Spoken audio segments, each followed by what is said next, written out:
Podcast EducaPrev, série Alma Previdenciária, com Juliane Penteado. Olá, pessoal, tudo bem? Estamos aqui de volta com mais mais um episódio da nossa série de entrevistas. Na verdade, essa série se chama Alma Previdenciária. Ela foi criada, já tem mais de ano. Aí a gente começou com vários convidados. Demos uma pausa porque a vida vai engolindo e eu fiz questão de, antes de encerrar essa série, convidar alguns nomes que faltavam ainda, que estavam na minha lista, mas que eu ainda não tinha conseguido marcar, e por vários motivos. Então, eu estou aqui hoje com essa pessoa que, para mim, é muito cara do ponto de vista não só profissional, né, que tem uma reputação, um trabalho muito renomado do ponto de vista jurídico, é um cientista, né, ele é um jurista, ele é um cara que escreve vários livros, é um professor que eu já acompanhava antes de conhecer pessoalmente. E aí, de repente, eu conheço essa pessoa e fico amiga dele. Olha que legal, eu fiquei amiga dele. Então, e aí eu vou conhecer a pessoa, falei, gente, que cara genial, né? Eu preciso, eu preciso chamar ele para o podcast. Essa pessoa é o nosso querido e o meu querido amigo Marcos Serral, que está aqui dedicando o seu tempinho, dia de seu lazer aí, junto do Júlio, filho dele. E aí eu trouxe ele para que vocês conheçam um pouco mais da vida dele, da história de vida dele, que é um cara que eu acho genial do ponto de vista profissional, mas como pessoa também, que é um cara super espiritualizado, ele também tem umas coisas meio místicas, assim, que nem eu gosto.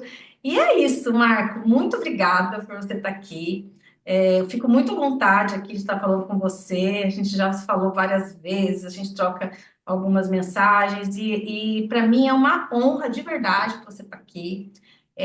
Eu, depois do decorrer da história, eu vou contar aqui como é que eu cheguei até você, porque a vida é tudo uma aparentemente grande coincidência, né? E às vezes eu acho que nem tudo, na verdade, nem tudo é só coincidência, a gente vibra aquilo que a gente tem, então a gente vai atraindo, né? E eu agradeço por ter o universo traído você na minha vida aqui. Seja muito bem-vindo. Eu que agradeço, João, a possibilidade da gente estar aqui conversando, né, não pessoalmente, mas aqui nesse formato, né, que permite uma proximidade mesmo assim. A professora Juliane é uma profissional destacada aí no meio previdenciário nacional, compõe a diretoria do BDP já há alguns anos, que foi onde a conheci, em 2016, se não me engano, e mais do que isso, né, é uma pessoa incrível também, uma pessoa muito bacana, espiritualizada, mãe da Laura e do Pedro, a gente conversa bastante sobre essa questão dos filhos, espiritualidade, o direito previdenciário sob um outro viés, conversamos sobre a vida, então realmente assim é muito legal estar aqui, Ju, e assim eu adorei o nome do programa, Alma Previdenciária tem tudo a ver, né? Não é assim previdenciário e business, previdenciário e coaching previdenciário, ou sei lá o que, não, é alma previdenciária, né? Muito legal, muito acertada a escolha do tema, porque não tem como estudar direito previdenciário, pensar o direito previdenciário, trabalhar com direito previdenciário sem alma, né? Não é uma coisa fria, uma coisa, enfim, não é um direito tributário, né? É uma questão diferente, né? Então, muito feliz também pelo nome do programa, fiquei bem contente com isso. Ah, legal. O nome veio mesmo nessa ideia, sabe? Eu sempre disse que se você não gosta de pessoa, não dá para trabalhar com direito previdenciário. E tá tudo bem se você não gosta de lidar com pessoas, né? Você vai fazer um tributário mesmo, vai fazer um empresarial, mas Trabalha com planilha, né? vai fazer o que você prefere, mas se você está no previdenciário, você vai ter que gostar de pessoas. E aí que entra a proposta, sabe, desse podcast, quando eu resolvi convidar você e outros que já passaram aqui. É mostrar que, muito embora a gente saiba e a gente vê no externo, nas mídias, nas redes, no trabalho técnico-científico, a gente vê o que se faz, né? Ver o glamour, entre aspas, do ponto de vista jurídico, a pessoa que está nos palcos, a pessoa que está escrevendo, porque você tem os livros, mas a escrita em si ela é muito solitária, né? Acaba sendo. Só que esquece-se que existe um caminho para chegar, né? E eu percebo com muita preocupação ainda, e é uma luta que eu tenho muito com os meus filhos, aí é o que eu posso fazer com os meus filhos e com aqueles que querem me ouvir, alunos e tal. Não, nada cai do céu, né? A coisa de você estar no melhor momento da sua vida, às vezes você acha que é um e não é. Outra coisa que eu também vejo é, às vezes você acha que você tem que estar no ápice aos 20, 30 anos, e não é, né? Eu me sinto hoje muito mais, quase 50, do que com 20, 30, muito melhor, em vários aspectos. Só o colágeno que é difícil, vou falar do colágeno. O colágeno me faz uma falta. E eu vejo que essa molecada está muito buscando numa geração, e aí eu vou te dar já em seguida, para você falar sobre isso, porque ainda quero te perguntar muita coisa. Sabe assim, a gente está vivendo, você fala muito isso, né, da uberização do trabalho, né, vem dessa precarização, o movimento hoje no mundo, o movimento da social, vem naturalmente o que a gente tem que enxergar como um movimento e uma transição, que a gente também não pode ser saudosista, achar que tudo como era antes era melhor, eu sou contra isso também, porém, não se pode perder o principal, que é o motivo pelo qual você está fazendo isso. E como você chegar a isso, porque essa sociedade quer tudo para ontem, acha que você vai fazer um curso rápido e vai aprender como reconhecer o quimismo, mas se você não souber o, quem é o segurado, como ele contribui, não adianta nada, né? Então eu comecei a ver essa gente, não adianta você comprar um curso e pagar lá por tal hora, que tá tudo bem, a pessoa tem que fazer o curso e tá tudo bem fazer o curso. Não é uma crítica a isso, pelo amor de Deus. Mas as pessoas que estão comprando, elas também precisam entender que elas precisam saber antes. Então, dentro dessa minha loucura filosófica que eu faço às vezes em casa, enquanto eu fico fazendo outras coisas, porque eu sou agitada, a gente está errado, não pode, a gente não pode ficar só falando disso, a gente precisa assim, entender quem são essas pessoas. E aí me veio, falei, olha, eu vou convidar essa galera para falar como que chegou lá. Então, dentro dessa minha introdução toda, desse monte de coisa que eu falei ao mesmo tempo, quem é o Marco criancinha? Que eu quero que você introduza tudo isso que eu falei, e aí, enfim, vai e fica à vontade. Uhum. Não, maravilha. E você brincou aí da questão do colágeno, né? E a gente tem a mesma idade, enfim. Se a gente se lembrar 20, 30 anos atrás, na nossa juventude, tinha as pessoas que queriam fazer uma faculdade, ter uma profissão, ter o seu trabalho, e a gente brincava, né? Ah, você não quer trabalhar, não quer se esforçar, você pode ser jogador de futebol, pode ser pagodeiro e vai ter o sucesso rápido. Né? Era a brincadeira lá atrás, né? Quando a gente era adolescente, jovem, adulto. Não, você não precisa se esforçar, pode ser um pagodeiro, um jogador de futebol e já logo vem o sucesso imediato, né?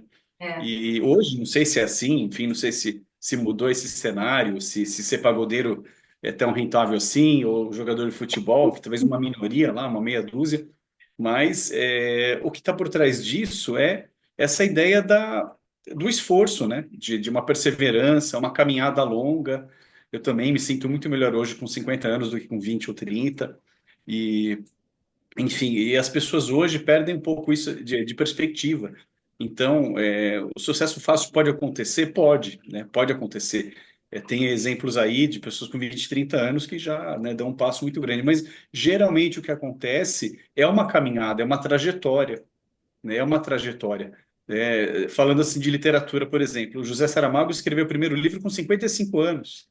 Eu nem tenho essa idade ainda, falta 5 para chegar nessa idade. Então, vejam só, e foi só o maior escritor da língua portuguesa, talvez um dos maiores do mundo, enfim. Então, assim, leva um tempo, né? Leva um tempo, 30, 40, 10 anos, enfim, mas tudo tem o seu momento, né? Sua caminhada, as etapas têm que ser cumpridas, enfim, é natural. Cada um tem o seu ritmo, a sua proposta de vida, seu propósito, mas assim tem um tempo, né, para acontecer, né? Tem um espaço para acontecer. E você falou como é que era o Marco criancinha? É engraçado que eu tenho uma memória muito específica e muito bem clara para mim. Quando eu tinha 7 anos, eu disse para mim mesmo que eu queria ser escritor. Isso é muito, assim, eu não queria Legal. ser jogador de futebol, nem pagodeiro, Deus me livre, né? Roqueiro talvez quisesse, Não, Deus me livre, mas não tem nada a ver. não, roqueiro talvez sim, Não, mas roqueiro vai, mas pagodeiro, eu não é, consigo ver pagodeiro você. não, né? Com certeza não.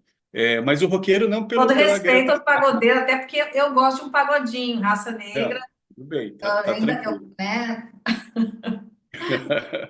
Não, tranquilo. Mas, assim, eu disse para mim mesmo, imagina, uma criança de 7 anos, eu lembro disso muito bem até hoje. Eu disse para mim mesmo, eu quero ser um escritor.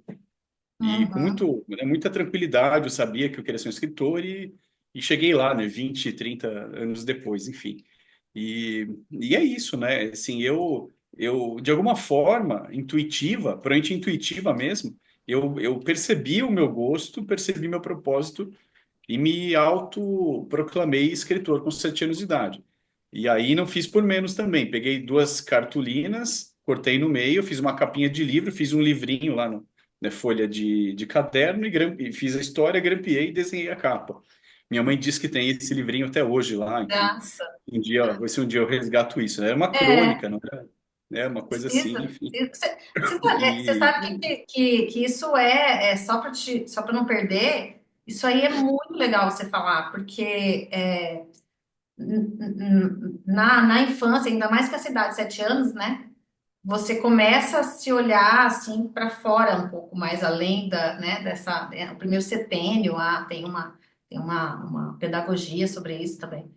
E a gente vê já em você, porque é o que eu sempre vi em você, você é muito focado, né? É muito focado. Isso é ajuda isso, eu sou muito. mesmo. Sou mesmo, né? A gente brinca, né, de ser capricorniano, isso, eu sou bem Você é focado muito mesmo. Capricórnio, impressionante, cara. E é isso que do Capricórnio, né? Você sobe a montanha, né? Você falou com 7 anos Uhum. que ia ser escritor, você subiu a montanha, até você poder relaxar um pouco mais, assim, porque dizem que o É, Capricórnio nasce velho e morre jovem, né? exatamente, mas exatamente. É o Benjamin Button, é Button, bem isso. é. Eu, quando era mais jovem, sim, adolescente, jovem adulto, era bem mais pesado e hoje eu vou ficando mais tranquilo, mais à vontade, mais relaxado. 20 anos atrás, eu não sei se eu teria essa conversa com você aqui. Eu falaria de direito, falaria de Não matéria ia perder seu jurídica. tempo com isso, não. Nesse momento eu preciso Pode ter ser, montanha. Não, isso não me pode dá ser. dinheiro. Vamos ver a cotação da Bolsa de Valores no Japão, né?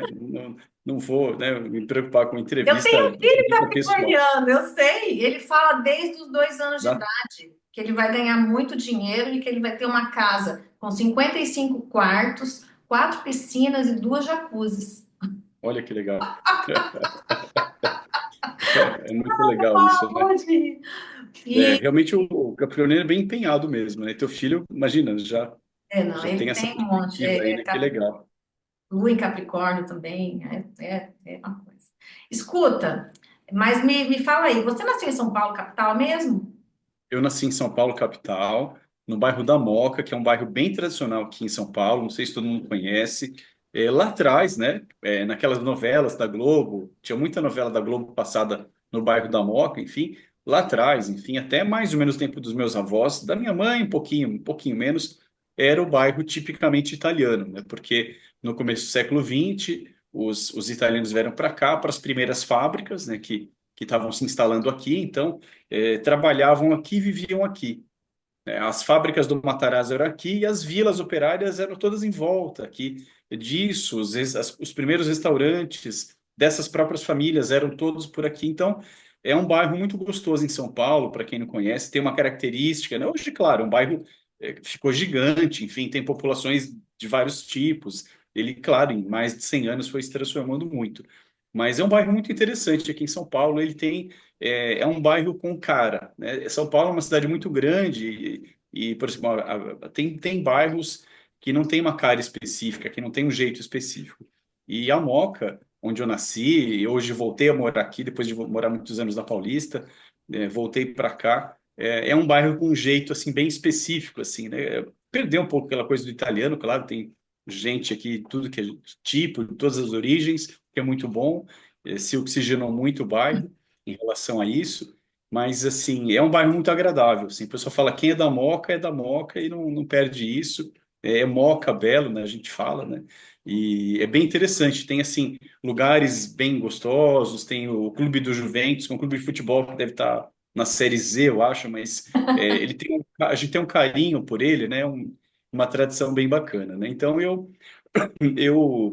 nasci aqui, fui criado aqui, enfim, e agora eu tenho a minha dupla cidadania, né? Que eu brinco, eu tenho uma dupla cidadania que uma parte da semana eu estou em Curitiba, por conta Aham. da Universidade Federal do Paraná. Também é outra cidade muito, muito gostosa, muito agradável, enfim, muito, muito feliz por lá.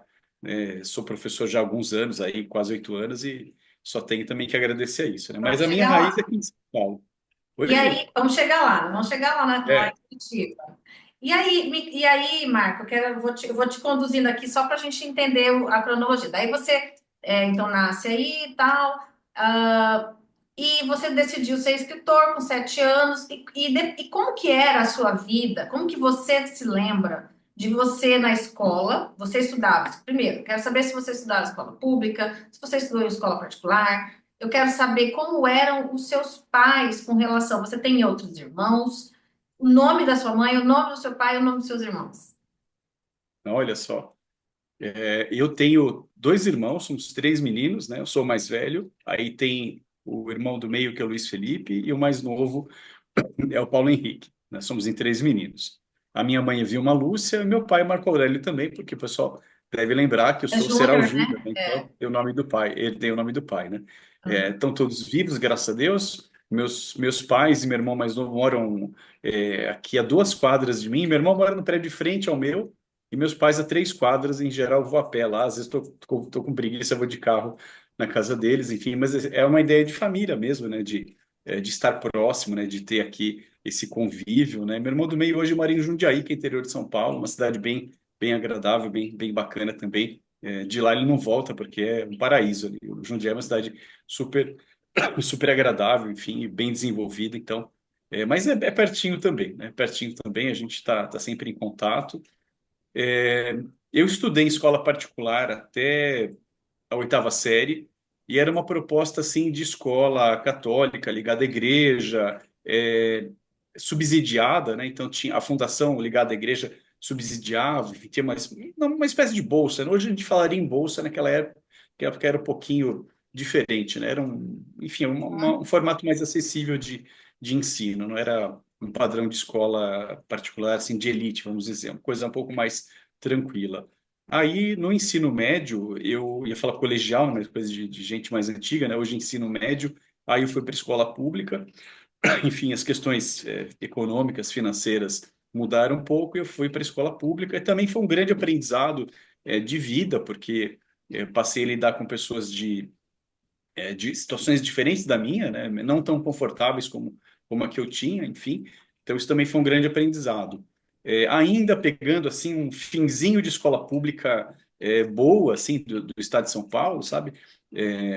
Antes de um declínio maior de infraestrutura, de professores desmotivados, até despreparados, enfim, ainda consegui pegar uma escola pública com uma qualidade bacana, com respeito aos professores, enfim. A gente fazia muita bagunça, né? A gente fazia muita bagunça no ensino médio, mas a professora Lourdes, que era a nossa vice-diretora, abria a boca, falava, a gente ficava quieto e tudo certo, né? Tanto que depois de formado encontrava com ela assim no supermercado, açougue, essas coisas e o respeito era o mesmo, né? E a amizade fica muito interessante É isso, né? ótimo, né? É, Essa memória também, né? De lembrar o nome dos exatamente. professores. Isso é tão importante, né? Porque a gente não vê mais isso nas escolas públicas tão É, fortemente.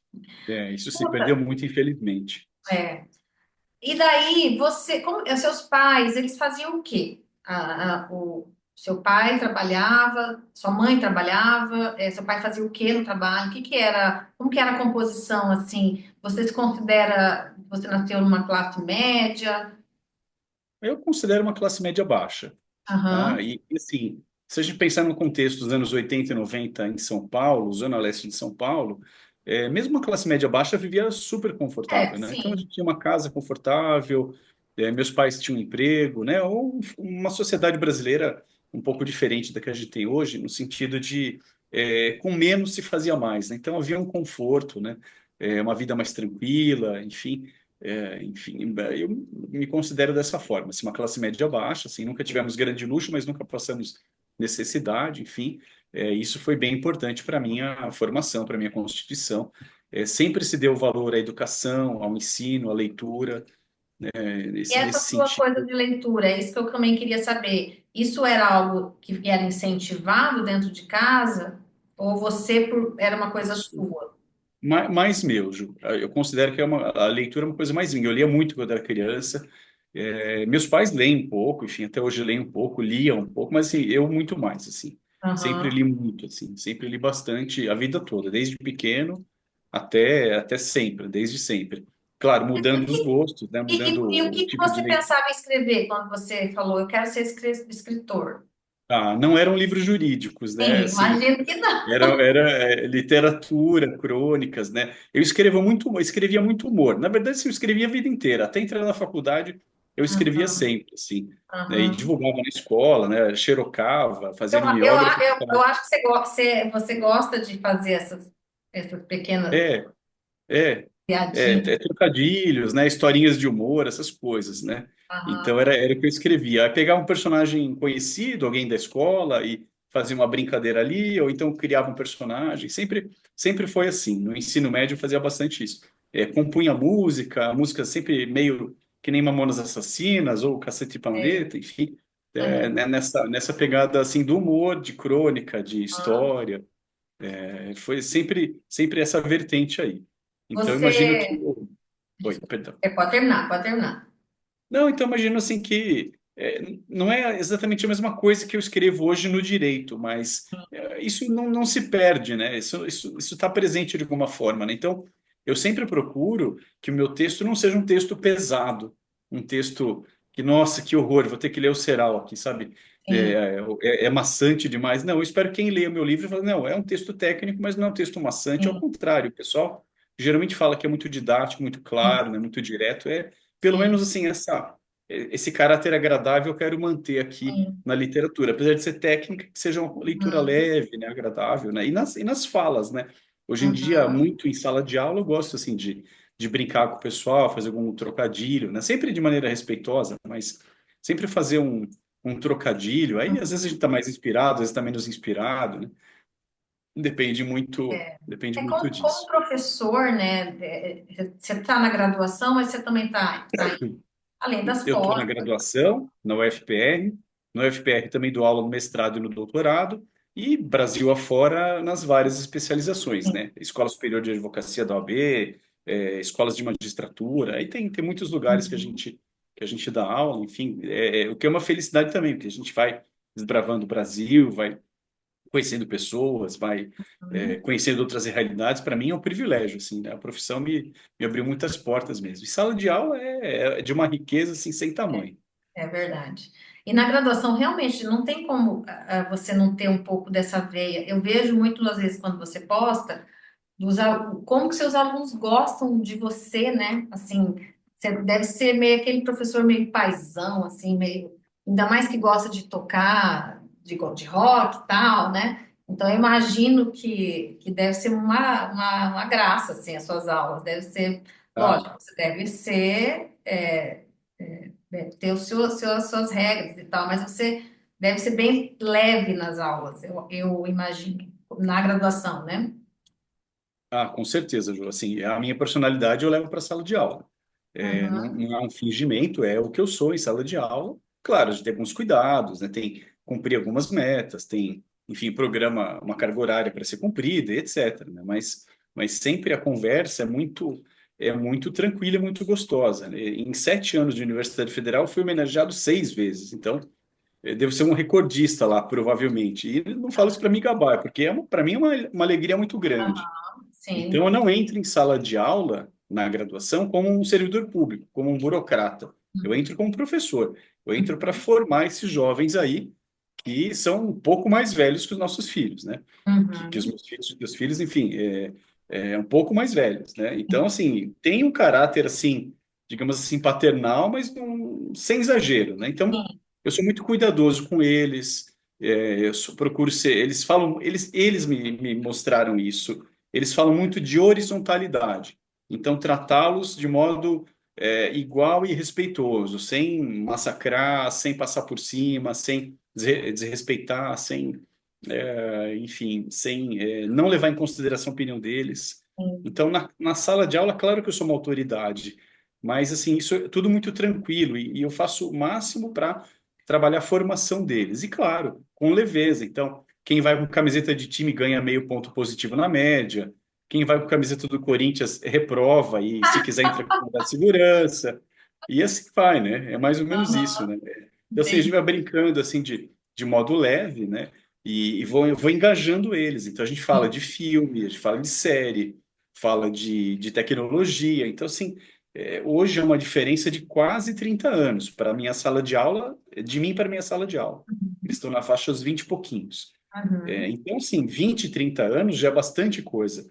É, Então, eu tenho que procurar uma linguagem que eu chegue no coração deles, que eu não simplesmente falo, olha, pessoal, a CLT está aqui, o artigo terceiro, a relação de emprego, o Uber, o Supremo, a reclamação constitucional. Fica muito frio, né? sim, Fica muito sim. frio. Não, e Então, eu também, né, tento. Mar... Desculpa, termina. Eu Não, tenho imagina, imagina. esse hábito. Não, pode terminar, termina aí. Não é isso, né? Você não fica com uma coisa fria, né? Eu dou aula de trabalho, processo de trabalho, previdência, e no mestrado é um pouco mais aberto, né? Um Então, na pouco mais graduação, aberto. você está com trabalho, processo de trabalho e previdência na graduação lá. Previdência, é isso. São as matérias da graduação. Aham. Então, dá Então, para fazer assim, um trabalho bem legal, porque o que que eu ia comentar quando eu até te interrompi, pelo seguinte, quando eu comecei a fala aqui, não dá para a gente esquecer que essa geração, eles já vêm com o celular ali. Eu saí da faculdade em 98, que quando eu formei, você formou em 98 ou me 97? formei em 99. Eu demorei um ano, 99. apesar de a gente ter a mesma idade, eu demorei um ano para Aham. entrar na faculdade. Então, a gente tem a mesma idade, a gente nasceu em 76, igual eu. 76. Então, o que que acontece? Nós tivemos que sair lá da internet não, sem internet, a gente saía do telefone. Gente, para quem está vindo, que tem 20 e poucos anos, para você namorar uma menina, você tinha que paquerar uma menina, né, Mar? Aí você tinha. Primeiro, você conhecia, papapá, se fosse na escola era uma coisa, mas se não era no âmbito ali que você tinha, você tinha que ligar. Que hoje ninguém liga para ninguém, mas você tinha que ligar num telefone fixo que ficava na sala. Em algumas casas, quando tinha telefone, porque na minha casa até muito tempo eu não tinha telefone fixo, eu era pobre. E o pai, às vezes, quando tinha telefone, tinha extensão, que era uma extensão, e o pai ainda No podia ouvir quarto dos essa pais, isso. conversa. Então, o menino tinha que ser muito, sabe, engajado na vontade de ligar para aquela moça e falar: Oi, tudo bem, Fulano? Fulano, aqui, eu queria convidar você para ir no cinema. Era assim uma fase que a gente tinha que meio que ainda conquistar. Essa geração não é assim mais, né? Então, realmente, o mundo mudou, muita coisa mudou, e aí a gente vai ter que, nós, no caso, somos uma geração que, de certa forma, se beneficia, porque a gente saiu de um extremo, quase nada, o analógico, aí o começo da era digital, a gente teve que se reinventar 50 mil vezes, né? Se a gente pensar. Eu tenho o maior orgulho, eu falo isso com muito orgulho mesmo, sabe? Porque eu falo assim, a gente vai fazer 50 anos e a gente já teve tudo isso. A gente teve que aprender tudo isso na marra. Ou a gente aprendia ou a gente não comia. Não é verdade? Porque se a gente não se aprende, não se vira nisso, a gente não se sustentava. Né? A não ser que fosse fazer um outro tipo de trabalho, mas mesmo assim, qualquer trabalho. E essa galera tem muito para ensinar para a gente. Porém, a gente também pode mostrar para eles esse antes e depois, para tirar um pouco essa ideia deles de que sempre foi assim, porque para eles sempre foi assim, porque eles chegaram ontem no mundo, mas eles também entenderem, olha, Existem outras coisas, tem muita coisa que a gente pode fazer ainda, né? De tirar o melhor dessa facilitação da informação, porque o que eles têm que nós não tínhamos tanto era a facilitação da informação. Não sei, concorda comigo? O que que você acha disso tudo? Não, acho que tem muito a ver, Jô, acho que tem muito a ver. É um outro cenário, né? Não vou dizer que é um outro mundo, que eu não considero que seja outro mundo, mas é um cenário muito distinto. A gente, para ter acesso a alguma informação, você tinha que ir na biblioteca, buscar um livro, e era aquilo, a Barça, o livro, os manuais de direito eram sempre aqueles mesmos, uma informação científica era na Barça, e assim por diante. E hoje em dia, a televisão era meia dúzia de canais abertos. Depois dos anos 2000, vem os canais a cabo, que você tinha que pagar, enfim, também era meia dúzia ali. E hoje em dia tem a internet com tudo de bom e de ruim, muitas coisas bem complicadas, enfim. Mas, assim, o que é muito notório é o impacto imediato. Então, vem um vídeo, ele viraliza de hoje para amanhã, enfim, de hoje à tarde para hoje à noite, todo mundo tem acesso àquela informação, seja ela boa ou ruim, verdadeira ou não, perniciosa ou não, enfim, é um impacto imediato muito grande. E essa geração se acostuma com essa questão do imediatismo. A nossa geração teve outro tempo de vida, teve outro momento de caminhada, né? Outra forma de caminhada. Então, ao mesmo tempo que esse pessoal é muito ágil, muito ligeiro, né? Eu estou em sala de aula de graduação há 7, 8 anos, indo para o meu oitavo ano agora. Então, assim, da mesma forma que eles são muito ágeis, muito ligeiros, vejo também pelo meu filho, pelos jovens aqui ao meu redor, é, eles também não têm a paciência, muitas vezes, não têm a resiliência e a perseverança. Eu dou aula no quarto e no quinto ano, e eu vejo quando eles estão para chegar no sexto ano, né, claro, faculdade você vai até o quinto ano, então o que é o sexto ano? É a vida. É. Quando eles estão para chegar no sexto ano, que aquilo pesa muito para muitos deles. Claro, tem jovens aí que já são maduros, que já estão trabalhando, enfim, mas para muitos eu vejo que aquele peso esmaga, porque meio que vem fácil até aqui e às vezes é o Uhum. momento de bater a cara com a vida, que você vai tomar não, vai ter frustrações, projetos não vão dar certo, outros vão dar certo, enfim, então tem que ter um fôlego, tem que ter paciência, nem tudo vai chegar na minha mão e assim por diante. Então, eu vejo que a gente pode, as duas gerações acabam ganhando, né? Então a Uhum. gente aprende essa questão da velocidade com eles, a tecnologia, outras linguagens, uma certa leveza, e eles podem aprender conosco a maturidade, a paciência, o esforço, enfim, o tempo adequado, o tempo certo. Eu creio que dá para ter uma troca bem Sim, interessante, com assim, né? certeza, com Eu certeza. vejo assim muito isso assim na minha graduação. O pessoal chega no sexto ano e assim dá um certo desespero. Mas como é que eu vou realizar meus sonhos, né? Já uma vez, há 2 anos, um jovem lá, representante de sala, um menino de quem eu gosto muito, assim, ele falou assim, professor, como é que eu vou realizar meus sonhos? Né? O ano que vem eu estou formado e não tem emprego. Eu falei, olha, você vai fazer igual seu avô e sua avó. Vão realizar os sonhos quando puder. Vão ter que, em primeiro lugar, ter uma base material, né? Uma base material, um emprego bom ou ruim, mas que te dê uma estabilidade, uma possibilidade de caminhar, e aí você vai conquistar suas coisas, ou então ter a coragem de buscar teu sonho, custe o que custar, e tem que estar preparado para isso, né? Buscar o sonho sempre, mas às vezes é um passo de cada vez, né? Enfim, eu sempre quis ser escritor, mas demorei o quê? 20 anos, 30 anos para publicar um livro, então tudo tem um tempo, né? E é um pouco essa ideia, né? É buscar o sonho sempre, mas tem que ter uma base para isso. Tem que ir Uhum. crescendo dia a dia, né? Um passo de cada vez. Eu creio muito nisso, assim. É, e é o que a frase que eu mais tenho ouvido, sabe? Esses dias eu conversando com um amigo no Instagram, que hoje não mora mais em Campo Grande, ele mora, acho que ele tá em Brasília.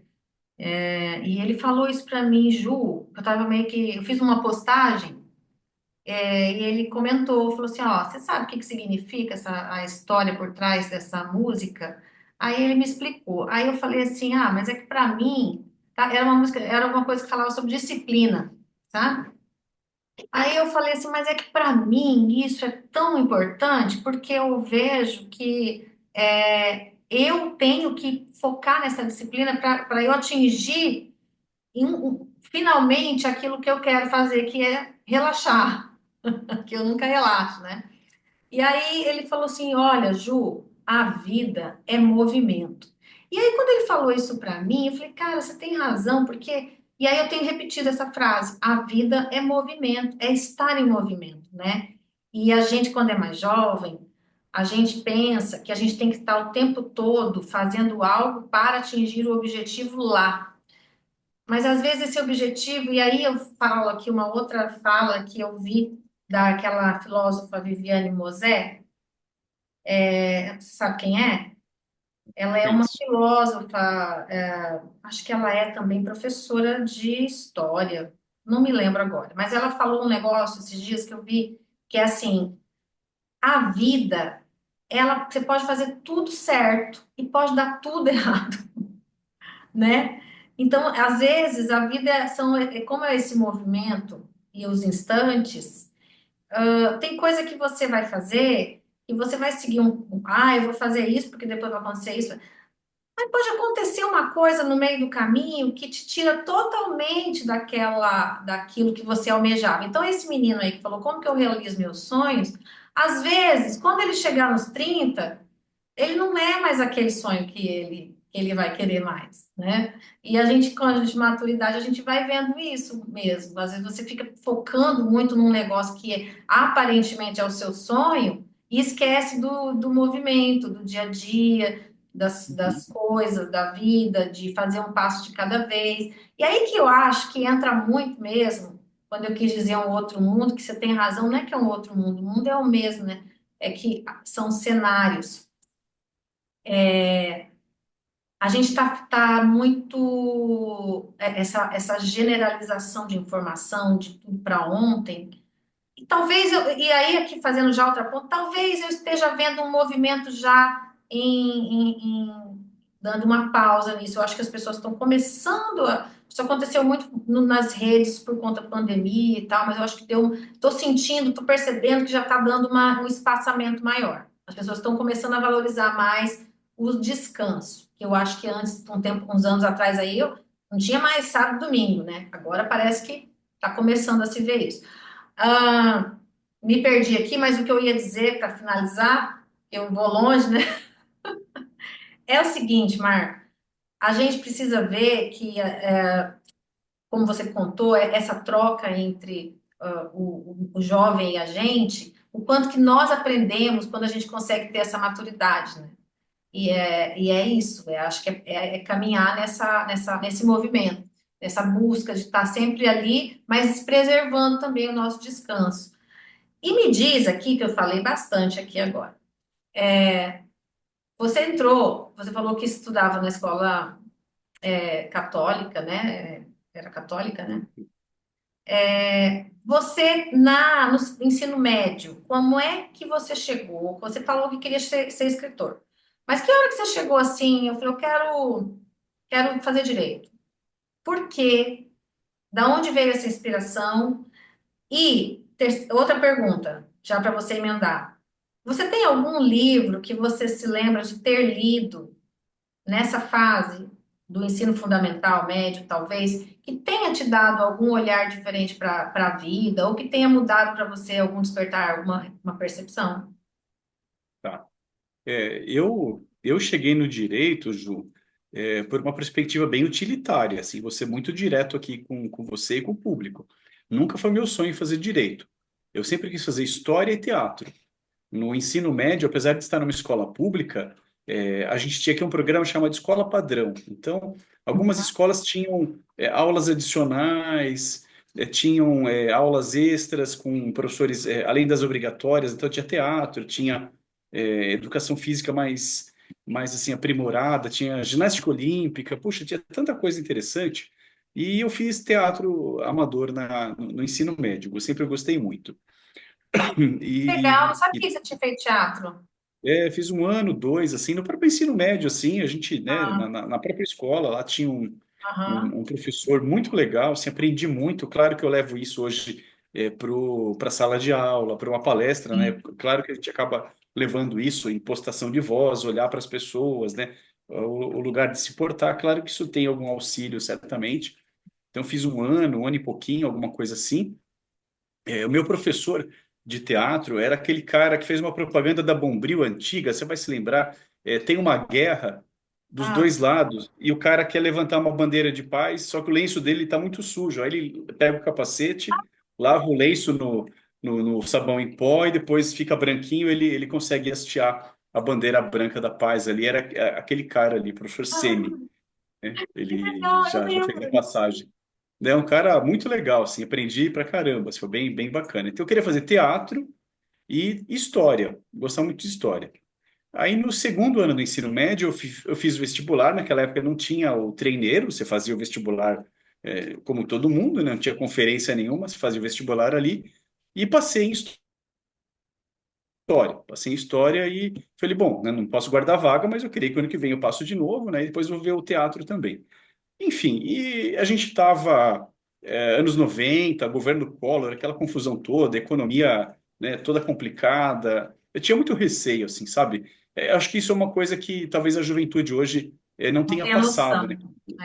É. É uma juventude que nasceu já no berço do Plano Real, depois governo Lula, governo Dilma, uma perspectiva econômica mais tranquila. Então, talvez pense mais assim nessa questão do sonho do que na base, né? E a nossa juventude foi lá, governo Sarney, Collor e etc. Enfim, uma questão econômica muito difícil, né? Risco de Hiperinflação, então, poupança, né? Uma coisa poupança, surreal, né? confisco e enfim, né?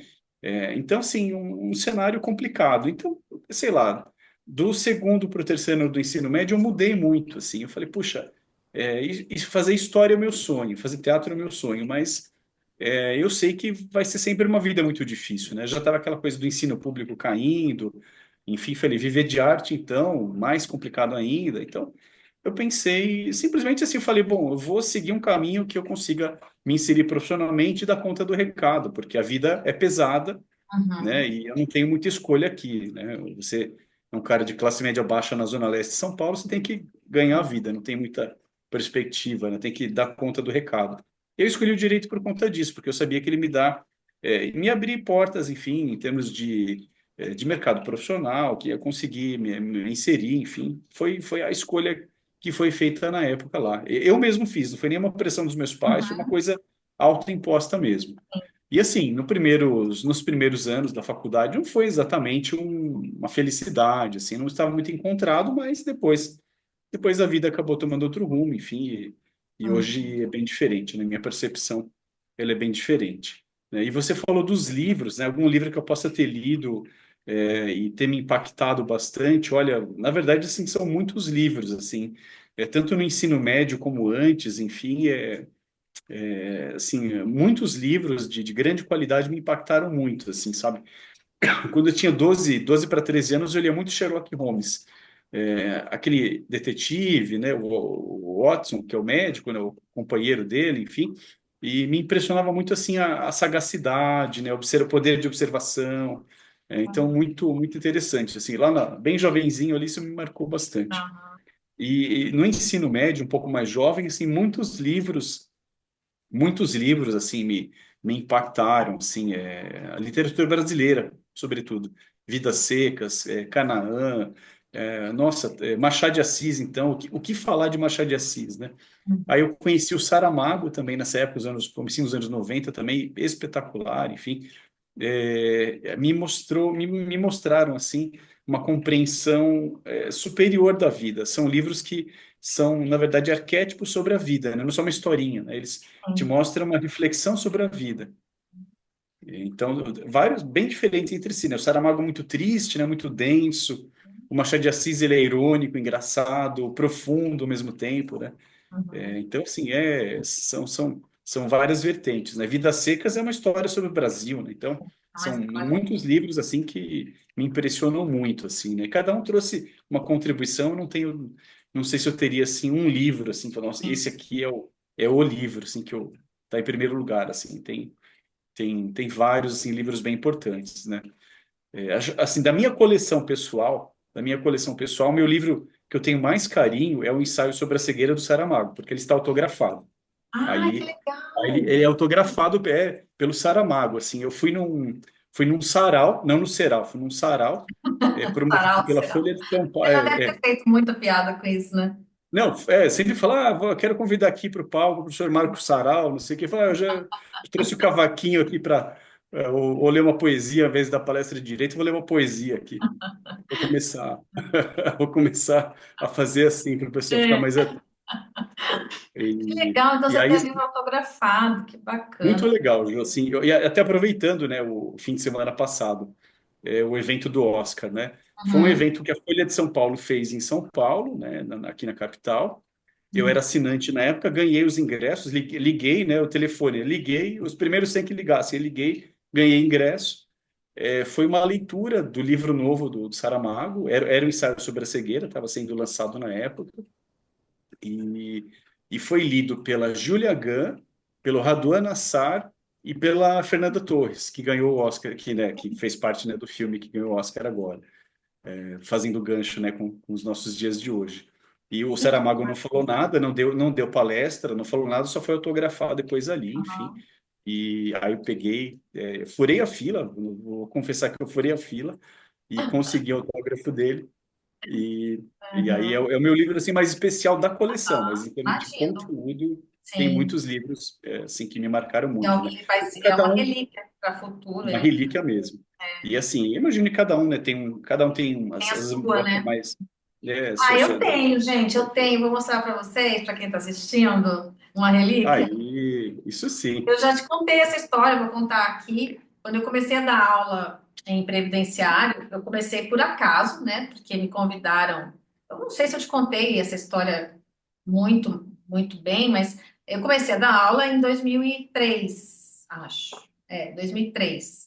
Em previdenciário, ainda era uma época que não tinham todas. Aqui em Mato Grosso do Sul, não, Mato Grosso do Sul não tínhamos nas grades. E eu fui convidada para dar aula, a princípio, no núcleo de prática jurídica, e era para falar, além de consumidor, e eu também tinha que dar essa aula na graduação, mas era previdenciário e agrário. Então, eu dava aula de previdenciário na sexta-feira, senhor Serral, na sexta-feira, eu dava previdenciário e agrário, dois tempos de cada. Pensa. Caramba. Eu tinha que plantar bananeira. E eu não tive previdenciário na faculdade, né? Não tive. E tinha já estava advogando. Eu formei em 98. Então, 99, 2000, 2001. Olha, super jovem, pensa. Um pouco tempo de formada. E aí eu fui enfrentar essa sala de aula. Gente do céu. A banca eu tenho. Eu sempre falei isso. Banca e glamour eu não me falta, né? Uhum. Mas eu me inventei bem, mentira, eu estudei muito. E aí eu peguei esse livro. Esse livro aqui, ele é de 2004, ele é a segunda edição sua, curso Uhum. de processo judicial previdenciário, que eu falei assim, eu preciso de um material que me traga na prática, né, essa parte prática, processual. E aí eu peguei esse livro seu aqui, o outro livro que eu peguei de direito material foi o do Fábio Zambit, que foi um dos primeiros dele, estava Uhum. lançando. Aí eu peguei o do Fábio Zambit, fiz praticamente um fichamento dele, e aí o seu eu levei para o núcleo de prática para dar as aulas práticas. Que legal. Então eu não lembro se eu te Legal. contei isso. E aí gente, depois que eu conheci o Ceral, aí eu conheci o Ceral. Falei, pensa você que está aí me ouvindo. Eu estava já entrei no BDP 2016, 17, aí fizemos um evento aqui. Aí veio uma pessoa no meu privado. Oi, tudo bem, professora, doutora? Não sei se você me chamou de doutora ou professora, que não nos conhecíamos, né? Porque agora é Ju. E eu acho ótimo. E aí você falou: eu estou aqui organizando a composição do evento que a gente faria aqui em Campo Grande. Você era da direção científica na época, né, do Uhum. IBDP e tal. E aí a gente trocou, e aí eu adorei. Falei, gente, que cara massa. Aí ele me deixou até fazer o mapa astral dele. Vocês sabiam? Eu tenho o mapa astral do Dr. Marcos Serral, gente. E aí E aí a gente passou a se falar. E eu fiquei assim, meio com vergonha, né? Ai, meu Deus, né? Depois de muito tempo que eu fui contar essa história para ele. Então, olha, eu tenho a minha relíquia também. Aí, quando a gente se encontrou pessoalmente, eu falei: ah, eu tive que você vai ter que autografar o livro aqui para mim, né? Porque eu também quero ter esse autógrafo. Então, é isso, foi muito especial e é muito importante essas histórias, né? Eu nunca que imaginei, falei, gente, eu nunca imaginei como você contou. A gente, você queria fazer o quê? Escrever o quê? Você sabia que era algo que você queria colocar o que você pensa, né? Provavelmente como na infância, o que você pensa em escrever, o que você pensa na sua mente aqui. Talvez isso que veio de você na infância. E aí você conseguiu, né? E você conseguiu fazendo teatro também, porque, de certa forma, estudar direito, você também tem que saber um pouco de história, né? Você tem que estudar história, você tem que também ser meio Uhum. teatral, né? E vem cá, por que que você entrou no curso de teatro? Porque você era tímido?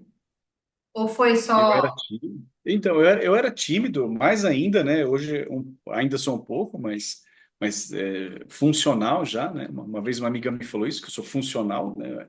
Apesar de tímido, né? Coisa anda. E eu assim, sempre gostei de ver teatro, sempre gostei de arte em geral, assim, teatro bastante. E eu senti que ia ser legal, assim, de me desenvolver, queria atuar, queria dirigir, enfim, então senti que era bacana, assim. Não foi, assim, tão objetivo para superar a timidez, foi parte do pacote, assim, mas porque eu queria mesmo atuar, escrever peças, dirigir, Hum.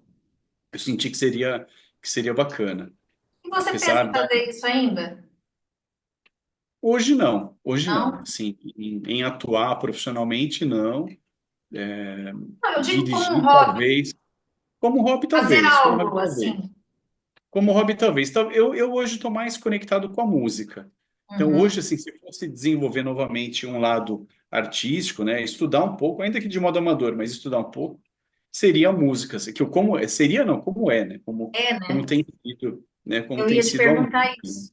Eu Eu queria. tenho estudado bateria há alguns anos, então voltei a tocar bateria, que é uma coisa que eu gosto pra caramba, assim, acho muito legal. Claro, assim, dentro de tantas atividades, né, professor, advogado, pai, sobra pouco tempo para estudar e música exige muito estudo. O pessoal acha que cai do céu, mas na verdade é muito treino, né? Então a bateria você tem os ritmos ali e você põe o metrônomo e vai, tá, tec, tec, tec, tec. E aí aumenta, varia os ritmos, enfim, é muito treino, né? Até aquilo ali ficar totalmente Eu acho que naturalizado, bateria deve ser virado. bem difícil. Eu acho que não deve ser Assim, para mim fácil, é muito não. gostoso. É muito Não, sim, mas eu gostoso. acho que não Então, deve ser fácil mesmo, não, para aprender. Porque exige muita atenção, muita atenção. Você tem a contagem, né? A todo momento a contagem ali, quando varia, a tensão com a banda, e etc. Mas é muito gostoso. Eu gosto muito de guitarra, mas eu não me vejo tocando, assim. Eu vejo que não é um instrumento para mim. Gosto muito de ouvir, aham. mas eu não me vejo tocando, porque é uma outra pegada, enfim. Né? Então, me identifiquei muito com a bateria e cantar. Também cantar, também, assim, Ah, que é muito legal. prazeroso para mim. Muito prazeroso, né? A gente lida com as emoções. A música é importante, né? Como é importante a música Né? para tudo. Salvo engano, é do Nietzsche a frase que a vida não teria sentido sem a música. Salvo engano, é de Friedrich Nietzsche. Eu E é acho. isso, né? Assim, a vida sem música é muito sem graça, né? A música nos emociona, É. nos traz memórias, nos traz sentidos, nos traz compreensões. Ju, agora no mestrado, já tem uns 2 anos para cá, no mestrado e no doutorado, eu criei uma matéria, são duas matérias que eu dou por ano, uma bem técnica de trabalho e previdência, e a outra que é de direitos sociais e artes. Então, a gente vai compreender os direitos sociais através da arte. Que Não é bacana. assim fazer uma brincadeirinha, um comparativo. Não, é uma compreensão profunda dos direitos sociais através da arte. E aí entra teatro, música, livro, filme, enfim, claro. Entra pinturas, há uma série de Tem possibilidades. muita coisa. Na verdade, quando a gente fala de direitos sociais, o próprio nome, né? Vem do que é o social, do que está na sociedade, do que vem da reformulação e da reconstrução e reconstrução daquilo que está em movimento das pessoas, nas coletividades, Exatamente. não é? Então, a Sim. arte ela está totalmente ligada a isso. Se você for É. verificar se você vai num museu, você vai ver algum um evento específico sobre qualquer tipo, museu, ou a música, ou filme, se você não colocar no contexto de quando foi, existiu, se você vai estudar literatura, se você vai estudar os movimentos, né, da arte, eu esqueci o nome agora, que a gente aprendia na literatura, como é que chama? São Renato Russo. os Os movimentos movimentos artísticos, né? mesmo, né? Realismo, surrealismo, Isso, naturalismo, tudo romantismo, está todas essas. ligado com o momento social, né? Porque a arte, na verdade, é um reflexo da expansão do ser humano. O como que o ser humano ele busca transcender a arte, ela dá essa oportunidade de você transcender, né? E você colocar, às vezes, formatar ou em palavras, ou numa música, ou numa obra, fisicamente falando, material, que seja um quadro ou uma escultura, aquilo que você às vezes precisa mostrar e que você não consegue em outra forma. Enfim, eu acho maravilhoso uma pessoa que consegue usar da arte para se expressar. E que legal, assim, eu não sabia que você do teatro e não sabia da bateria. Não, você me falou já da guitarra, que eu sabia, fiquei sabendo há pouco tempo. E aí você está ensinando isso pro teu filho. Vocês vão montar uma banda. Assim Sim, que tem a uma backing gente. vocal, eu fico ali atrás. Na verdade, assim, ele que me levou para a música recentemente, né? Há 2 anos ele ganhou de Natal uma guitarra, ele me pediu uma guitarra e ganhou. E aí, logo na virada do ano, janeiro, fevereiro, eu matriculei ele na escola, enfim, ele passa comigo os finais de semana e foi para a escola de música. Eu levava ele de sábado e ficava lá guardando a cabola dele e depois a gente vinha voltar para casa. E aí, depois de uns 2 meses, eu falei, poxa, eu estou bobeando, né? Porque eu passo o sábado aqui com ele, esperando a aula dele terminar, às vezes eu assistia, às vezes não, às vezes também não queria atrapalhar. E falei, poxa, ao invés de ficar esperando, eu posso eu mesmo me matricular e fazer aula também, né? E aí me matriculei em bateria, não tinha vaga para vocal, me matriculei em bateria e então assim, apesar da gente não fazer aula juntos, é uma atividade conjunta que a gente faz. Cada um faz a sua aula, mas depois a gente se reúne ali na sala e né, no hallzinho lá da escola e conversa e todo mundo conversa junto. É muito legal o ambiente. Então é, pós-intervalo, todos os professores, os alunos se juntam lá no quintal, lá que é um sobrado, e a gente conversa, e antes da aula também, então isso é muito bacana. Então, na prática, a gente faz aula junto, né? E a gente já se apresentou junto uma vez, 2 vezes, depois a gente, cada um fez a sua apresentação, né, por si, né, enfim, mas é algo que aproxima muito, né? E a gente conversa de músicas que ouviu, que gostou e tal, e os estilos, né? Então é muito legal. A música aproxima muito, né? A música aproxima demais.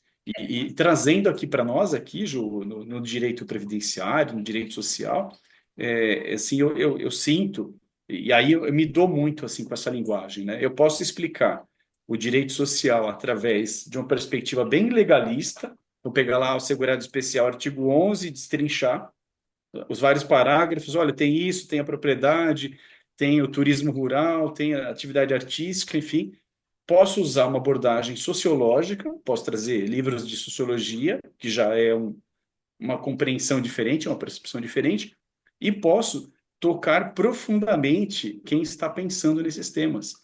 Então, você coloca lá Vidas Secas, você coloca lá os quadros de Cavalcante, coloca lá o Torto Arado, é, é Preparado outra, é é um. outra percepção, é outra percepção. Então, eu posso falar mais legalista, até não legalista, mas, por exemplo, sociológico, ou posso pegar algo que toca na alma dessas pessoas.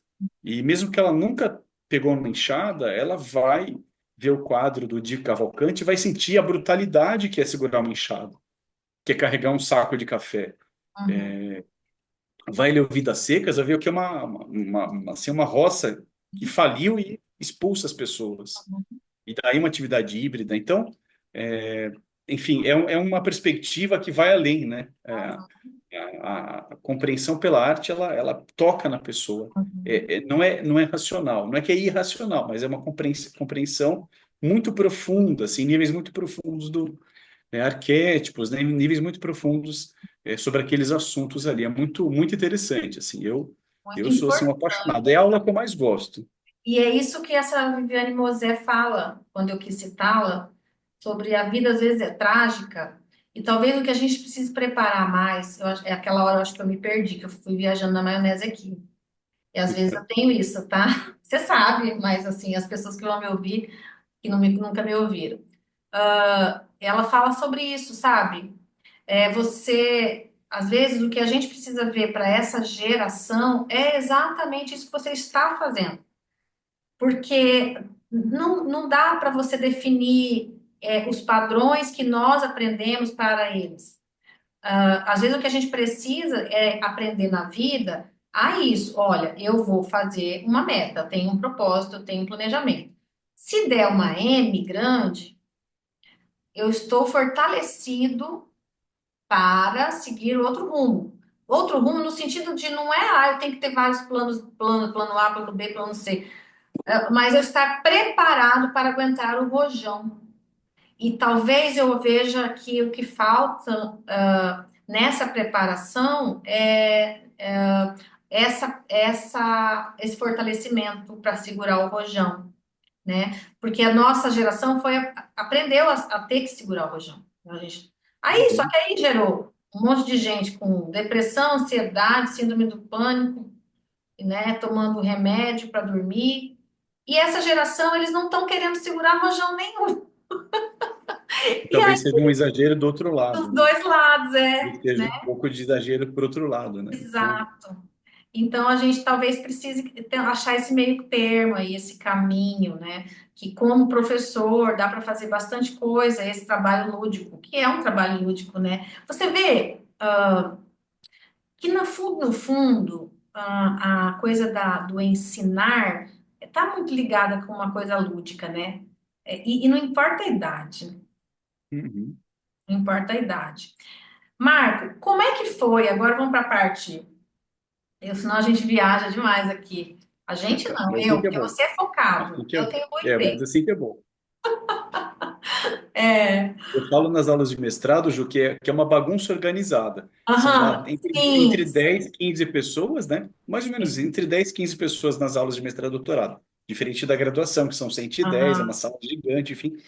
O mestrado e doutorado é uma mesa redonda, a gente senta em torno dela e 10, 15 pessoas debatendo, né? Então, às vezes, vira uma feira, vira um chororô, vira terapia de grupo, enfim. aham. Mas eu deixo correr solto e depois né, você falou do foco, né? Depois Você eu trago o organiza. pessoal de volta para o rumo, Sim, né? sim, É que tem um proveito em torno daquilo ali. sim, sim, tem É razão. bem bacana, esse formato é bem bacana. Bem Mas legal. perdão, te Eu interrompi. adoraria ser sua aluna. Uma hora, quem sabe, eu chego Venha, lá. venha. Ô, Marco, e eu nunca consegui te chamar de Ceral? Você sabe, você já Ainda bem, percebeu né? isso? Você já percebeu Ainda bem, desde que o aí fica mais começo? próximo, né?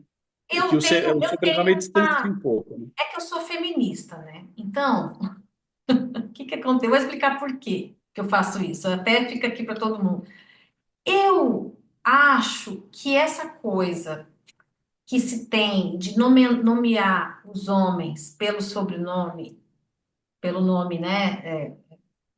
O sobrenome, e as mulheres não, eu não acho que tem alguma coisa meio de machismo nisso, entendeu? Então, eu criei um hábito, né? Depois de passada uma certa formalidade, que às vezes você tem que chamar a pessoa de doutor, professor, depois eu crio algum tipo de amizade ou coleguismo, falo, gente, como é o nome da pessoa? O nome da pessoa é esse, né? Porque ninguém vai me chamar de penteado, entendeu? Vai me chamar de Juliane. Ó, isso é uma reflexão que é intuitiva minha, tá? Não tem nenhum conteúdo científico, filosófico, doutrinário, mas tem a minha forma de ver. Então eu falo assim, eu chamo as pessoas pelo nome delas, entendeu? Que elas foram registradas quando elas nasceram. Mas já feita a minha manifestação aqui feminística, o que eu queria te perguntar é sobre a sua mudança de vida, porque você tem uma história muito importante para contar, que é essa sua virada de chave. Porque você era servidor do TRF3, não era isso? Porque quando Isso. Curso técnico. você fez direito, formou. É essa história que eu quero que você faça esse recorte para quem está ouvindo. Perfeito. O que que acontece? O que que foi que te deu? E por que que você resolveu mudar isso? É o Capricórnio, querendo ficar mais jovem? Pode ser por Tem a aí. ver com isso? Ou o sonho, né? O sonho lá do meu aluno, lá do que entrar no Sonho. sexto ano e ficou apavorado. É um pouco isso também, né? Bom, né, eu contei para vocês que não entrei na faculdade de Direito exatamente por uma paixão, por uma escolha, a primeira escolha, assim por diante. Não foi exatamente essa a minha motivação. Foi uma preocupação objetiva de ter acesso ao mercado de trabalho em um cenário econômico muito complicado de começo dos anos 90, meio dos anos 90, pós-governo Sarney, pós-governo Collor, etc. Enfim, uma preocupação enorme pela frente. Então, eu senti que o direito ia me propiciar essa abertura. Eu pensava em concurso público, enfim. Nos anos 80 e 90, era uma grande forma de acesso, de ascensão profissional, social, econômica para as classes baixas e médias. Enfim, hoje ainda é, mas está muito mais estratificado acima, né, nas carreiras públicas de elite, eu tenho essa leitura. Eu estava pensando nas carreiras públicas de base, sabe? Assim, um caixa de Banco do Brasil, sabe? Funcionário de cartório, enfim, eu estava pensando muito mais para a minha realidade social da época, eu estava sonhando muito mais baixo. Então, era assim, era caixa do Banco do Brasil, com todo o respeito, enfim, mas assim, é uma função, né? Não é uma magistratura. Eu estava pensando num caixa de Banco do Brasil, funcionário de cartório, como fui, né? Durante muito tempo, enfim. Então, eu estava pensando nesse tipo de inserção profissional. E entrei na faculdade de Direito e entrei no tribunal do segundo para o terceiro ano. O concurso foi no começo do segundo ano, entrei mais ou menos no começo do terceiro ano, algo assim, não lembro bem quando foi. Foi algo nesse sentido. E aí eu fiz carreira, né? Aí depois que eu entrei, aí acabei fazendo carreira. Então, eu entrei como técnico judiciário. Aí me formei em 99, em 2001 teve um concurso para analista, passei, ingressei em 2003 e um pouquinho tempo depois já assumi uma chefia de gabinete, uma assessoria e fui ficando até na assessoria até 2012, né, no tribunal até 2017. Então assim, fiz carreira, né? Eu sou muito dedicado em tudo que eu faço. Eu posso estar fazendo tapioca para o meu filho aqui de manhã ou trabalhando em processos de tribunal. Eu sou muito dedicado, eu me dou muito em tudo que eu faço. Então, eu pus todo o meu empenho, meu estudo, e acabei crescendo, né? Acabei seguindo a carreira ali. Passei no concurso de analista, assumi cargos de chefia, fiquei muitos anos em cargos de chefia, enfim. E depois, enfim, no meio do caminho, eu falei, poxa, eu consigo dar um passo mais adiante. Eu não preciso ser um caixa do Banco do Brasil ou um funcionário de cartório. Agora eu já consigo olhar um pouco mais adiante. E pensei nos concursos para a magistratura federal, até por ser assessor de desembargadora federal. Então eu comecei a estudar, prestar os concursos, estava lá naquele ritmo de primeira fase, segunda fase, enfim. E nesse meio tempo, o CNJ ele passou a exigir, ele mudou uma resolução lá em 2003, 2004 mais ou menos, naquele momento exigindo 3 anos de experiência em cargos privativos de bacharel em direito. Hoje o formato é diferente, só pode ser 3 anos de formado, enfim, tem algumas variáveis aí. Naquele momento eu ia perder 3 anos, enfim, eu tinha que esperar uma janela de 3 anos. E decidi fazer nesse meio tempo o mestrado, para preencher essa lacuna dos 3 anos, enfim, isso lá em 2000, 2002, enfim, algo do tipo. Eu decidi fazer o mestrado. E quando eu ingresso no mestrado, eu fiquei apaixonado, fiquei completamente apaixonado pela docência, pelo mestrado, pela pesquisa acadêmica. Eu falei, puxa, é isso que eu quero. Aí o meu sonho mudou. Eu já Uhum. tinha uma vida mais confortável, então eu falei, puxa, não, não é bem a magistratura que eu quero a docência, eu quero a pesquisa acadêmica, eu quero fazer depois um doutorado, enfim, eu fiquei completamente apaixonado por essa vida acadêmica, a discussão crítica, eu mudei meu caminho, né? E em paralelo eu já vinha desgostando da vida judiciária. É uma vida muito burocrática, muito maçante, o serviço é maçante, enfim. É um caminho que eu vi que não se ident- com o qual eu não me identificava. Eu deixei de pertencer àquele caminho, eu deixei de me identificar com aquele caminho.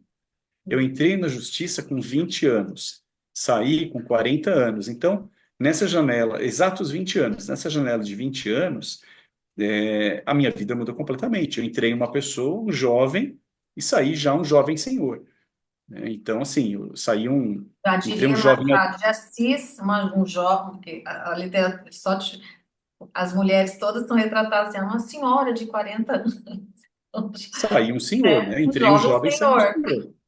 senhor. Saí um jovem senhor. Entrei um jovem, saí um jovem senhor.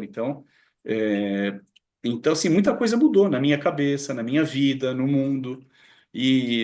Os meus sonhos mudaram, meus projetos de vida mudaram, meus propósitos mudaram. Então, eu vinha naquele ritmo do concurso, da magistratura, Procuradoria Federal, etc.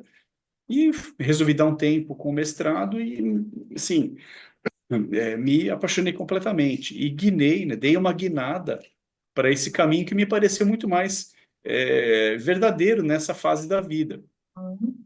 Então, eu fiz o mestrado, aí concluí, enfim, dei um tempo, entrei no doutorado, e assim que me doutorei, em 2015, terminei o doutorado em 2015, já logo me inscrevi no concurso para o UFPR, foi o primeiro que apareceu. O pessoal fala, poxa, mas foi o primeiro que apareceu? Foi o primeiro que apareceu. E eu já tinha uma simpatia pela cidade de Curitiba, a UFPR é uma faculdade enorme, está entre as 5 maiores do país, enfim.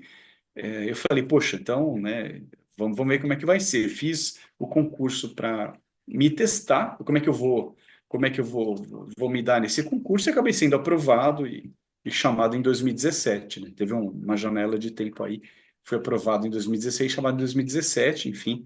E, e porque minha trajetória de vida mudou completamente. Aquela vida no judiciário, ela deixou de ter sentido para mim. Talvez para outras pessoas faça muito sentido, mas para mim começou a ser algo cansativo, no sentido de muita burocracia, não tem inovação, a postura até dos próprios colegas muito para baixo, muitas vezes, né?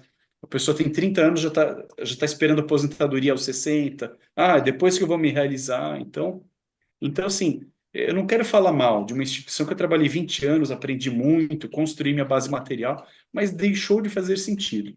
Pode ser que para outra pessoa, hoje, passar no TRF, ser analista do TRF, entrar com 45 anos, faça sentido e vai se estabilizar, vai preencher a vida da pessoa. Mas para mim, deixou de fazer sentido. Eu tinha outras coisas para realizar, enfim, na docência e fora da docência. Na docência, na vida profissional, advocacia, no consultivo, como pessoa, como pai, enfim, fui buscar outras coisas, né? Não é que esse é o caminho correto, mas me pareceu que é o meu caminho.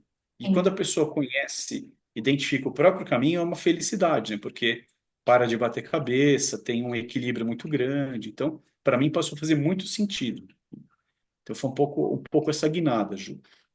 Assim, as pessoas só se preocupam com o salário, com o financeiro, que claro que tem que ser um item da conversa, claro, né? A gente tem necessidades, tem despesa, tem custo, tem que pagar aluguel e etc. Mas às vezes a pessoa gira em torno disso, e esquece outros fatores. E me parece que assim, quem consegue realizar os seus sonhos é um privilegiado, né? Eu consegui identificar o que eu queria, fui atrás, tive também a ousadia de fazer essa troca, né, de caminho. Enfim, muita gente falou que eu era louco, que eu estava fazendo besteira, que não era por aí, mas eu, enfim, segui o que eu senti que era meu caminho, sabe? Isso é muito importante, Mais ou menos isso. porque daí, quando a gente está bem, a questão do dinheiro, claro, não vamos aqui, né, fazer romantizar, mas a gente precisa. Agora, você conseguiu, né? Você fez aquilo que no momento certo você podia fazer essa virada. Às vezes, é o que eu quis dizer quando eu falei sobre, às vezes, a vida, a gente tem um plano para ela e depende, acha que o nosso sonho é uma coisa, mas o sonho, na verdade, era outro. E às vezes, até Sim, ao momento que a gente decide, pensa que aquilo é um sonho, com 20 anos, a gente nem sabe ainda se é esse mesmo sonho que a gente que vai, sim. Por que que você está escolhendo esse sonho? É tipo isso. Ah, eu tô com 20 anos, o meu sonho é esse. Mas você sabe por quê que você escolheu esse sonho? Com base em quê? Você já sabe quem é você para você escolher o seu sonho, né? Porque a gente não sabe. A gente não sabe nada na vida, né? A gente está sempre aprendendo. Marco, outra coisa. Aí vem a chegada do Júlio na sua vida, né? O Júlio está com 12. Exatamente. Eu quero que você fale para mim e para nós todos. Como o que que mudou na tua vida, assim?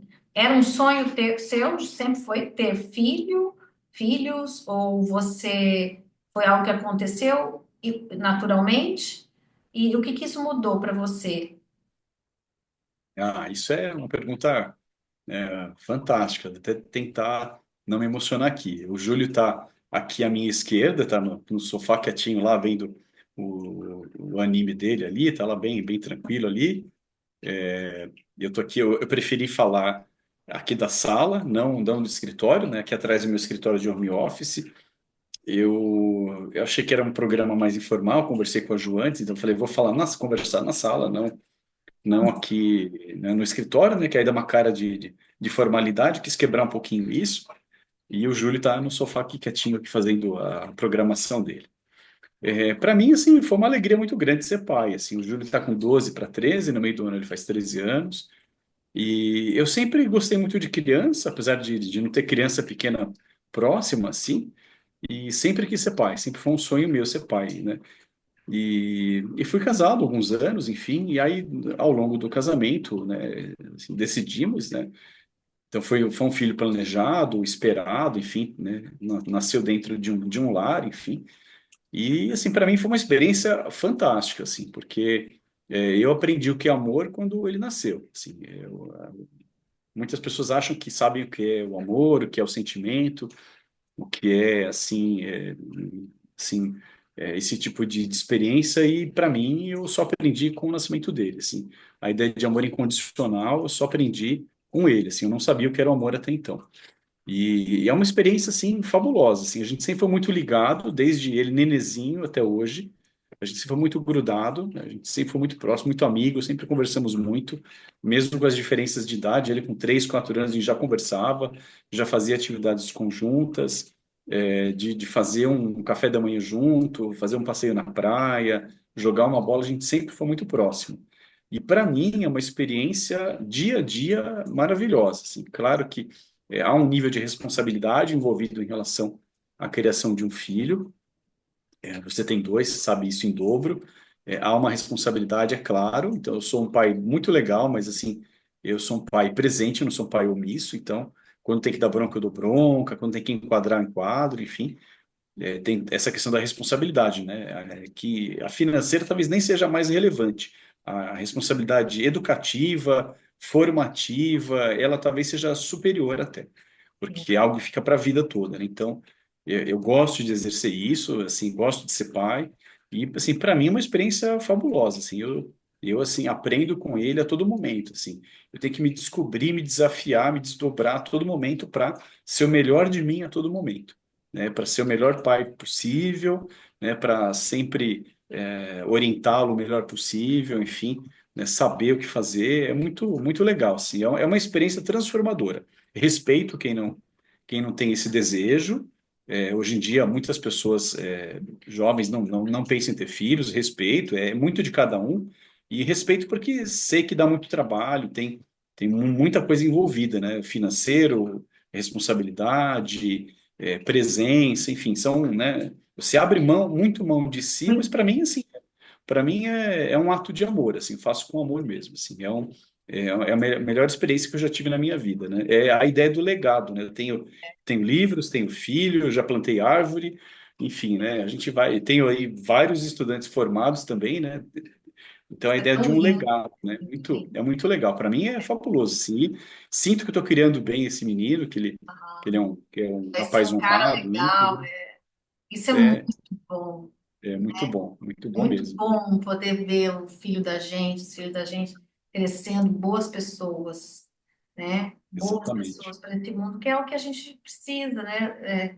Com bons valores, porque e não, e quando falo assim, parece, eu até tenho medo de usar algumas expressões, porque as coisas estão tão estranhas, tá, estigmatizadas, mas eu hoje conversando num grupo de amigas sobre isso que você está falando, que no caso da maternidade, porque você pergunta muito para a mulher, né, sobre os filhos. Por isso que eu quis perguntar para você sobre o que mudou na sua vida a paternidade, porque eu sei que você é um pai de verdade.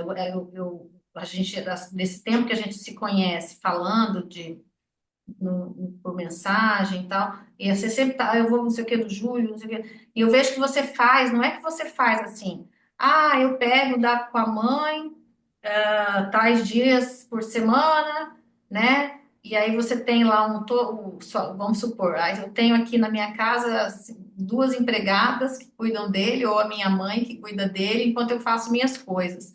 Não, você organiza realmente a sua vida, incluir ele na sua vida, né? Assim, ele está na tua vida de verdade, né? E não só para essa parte de lazer, você também, o que eu vejo, pelo menos quando a gente conversa, né? A gente nunca, eu nunca vi o Júlio pessoalmente, mas o que a gente vê é que você tá assim, ó, não posso. Inclusive, você não, eu entrei para dar palestra no IBDP para substituir você. E eu acho que foi alguma coisa com o Júlio que você tinha que Ah, atender. já teve vários eventos que eu tive que cancelar por alguma situação com ele. Olha só como eu tenho que agradecer a você tanta coisa, o livro, porque você acabou não podendo ir num evento em Gramado, que você ia palestrar, e a Melissa me mandou, tipo, fazendo, sei lá, um mês, por aí, me convidando para ir no seu lugar. E eu quase caí para trás, falei, gente, né? Nunca tinha feito palestra num evento grande. E aí, e aí eu acabei substituindo você e acabei que fui incluída depois nos outros eventos, né?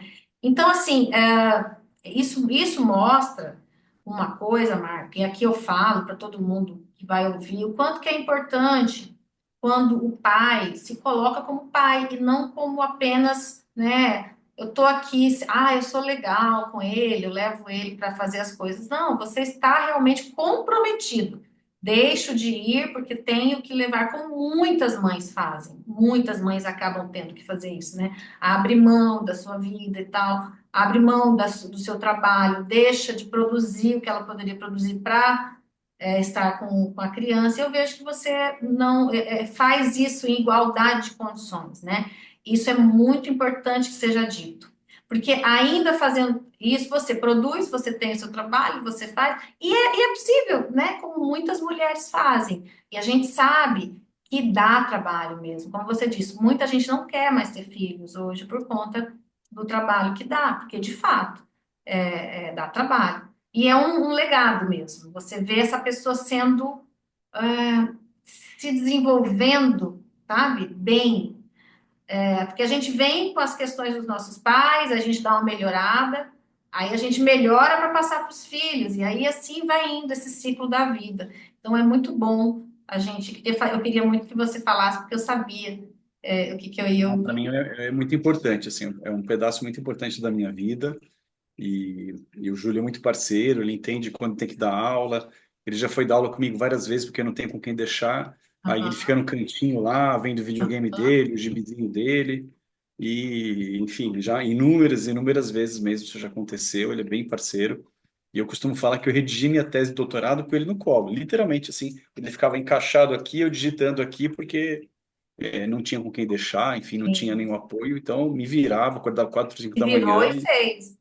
e fez, e fiz, É isso que eu enfim. acho demais, porque muitas mulheres fazem isso. É muito importante o seu depoimento. Muitas mulheres fazem isso.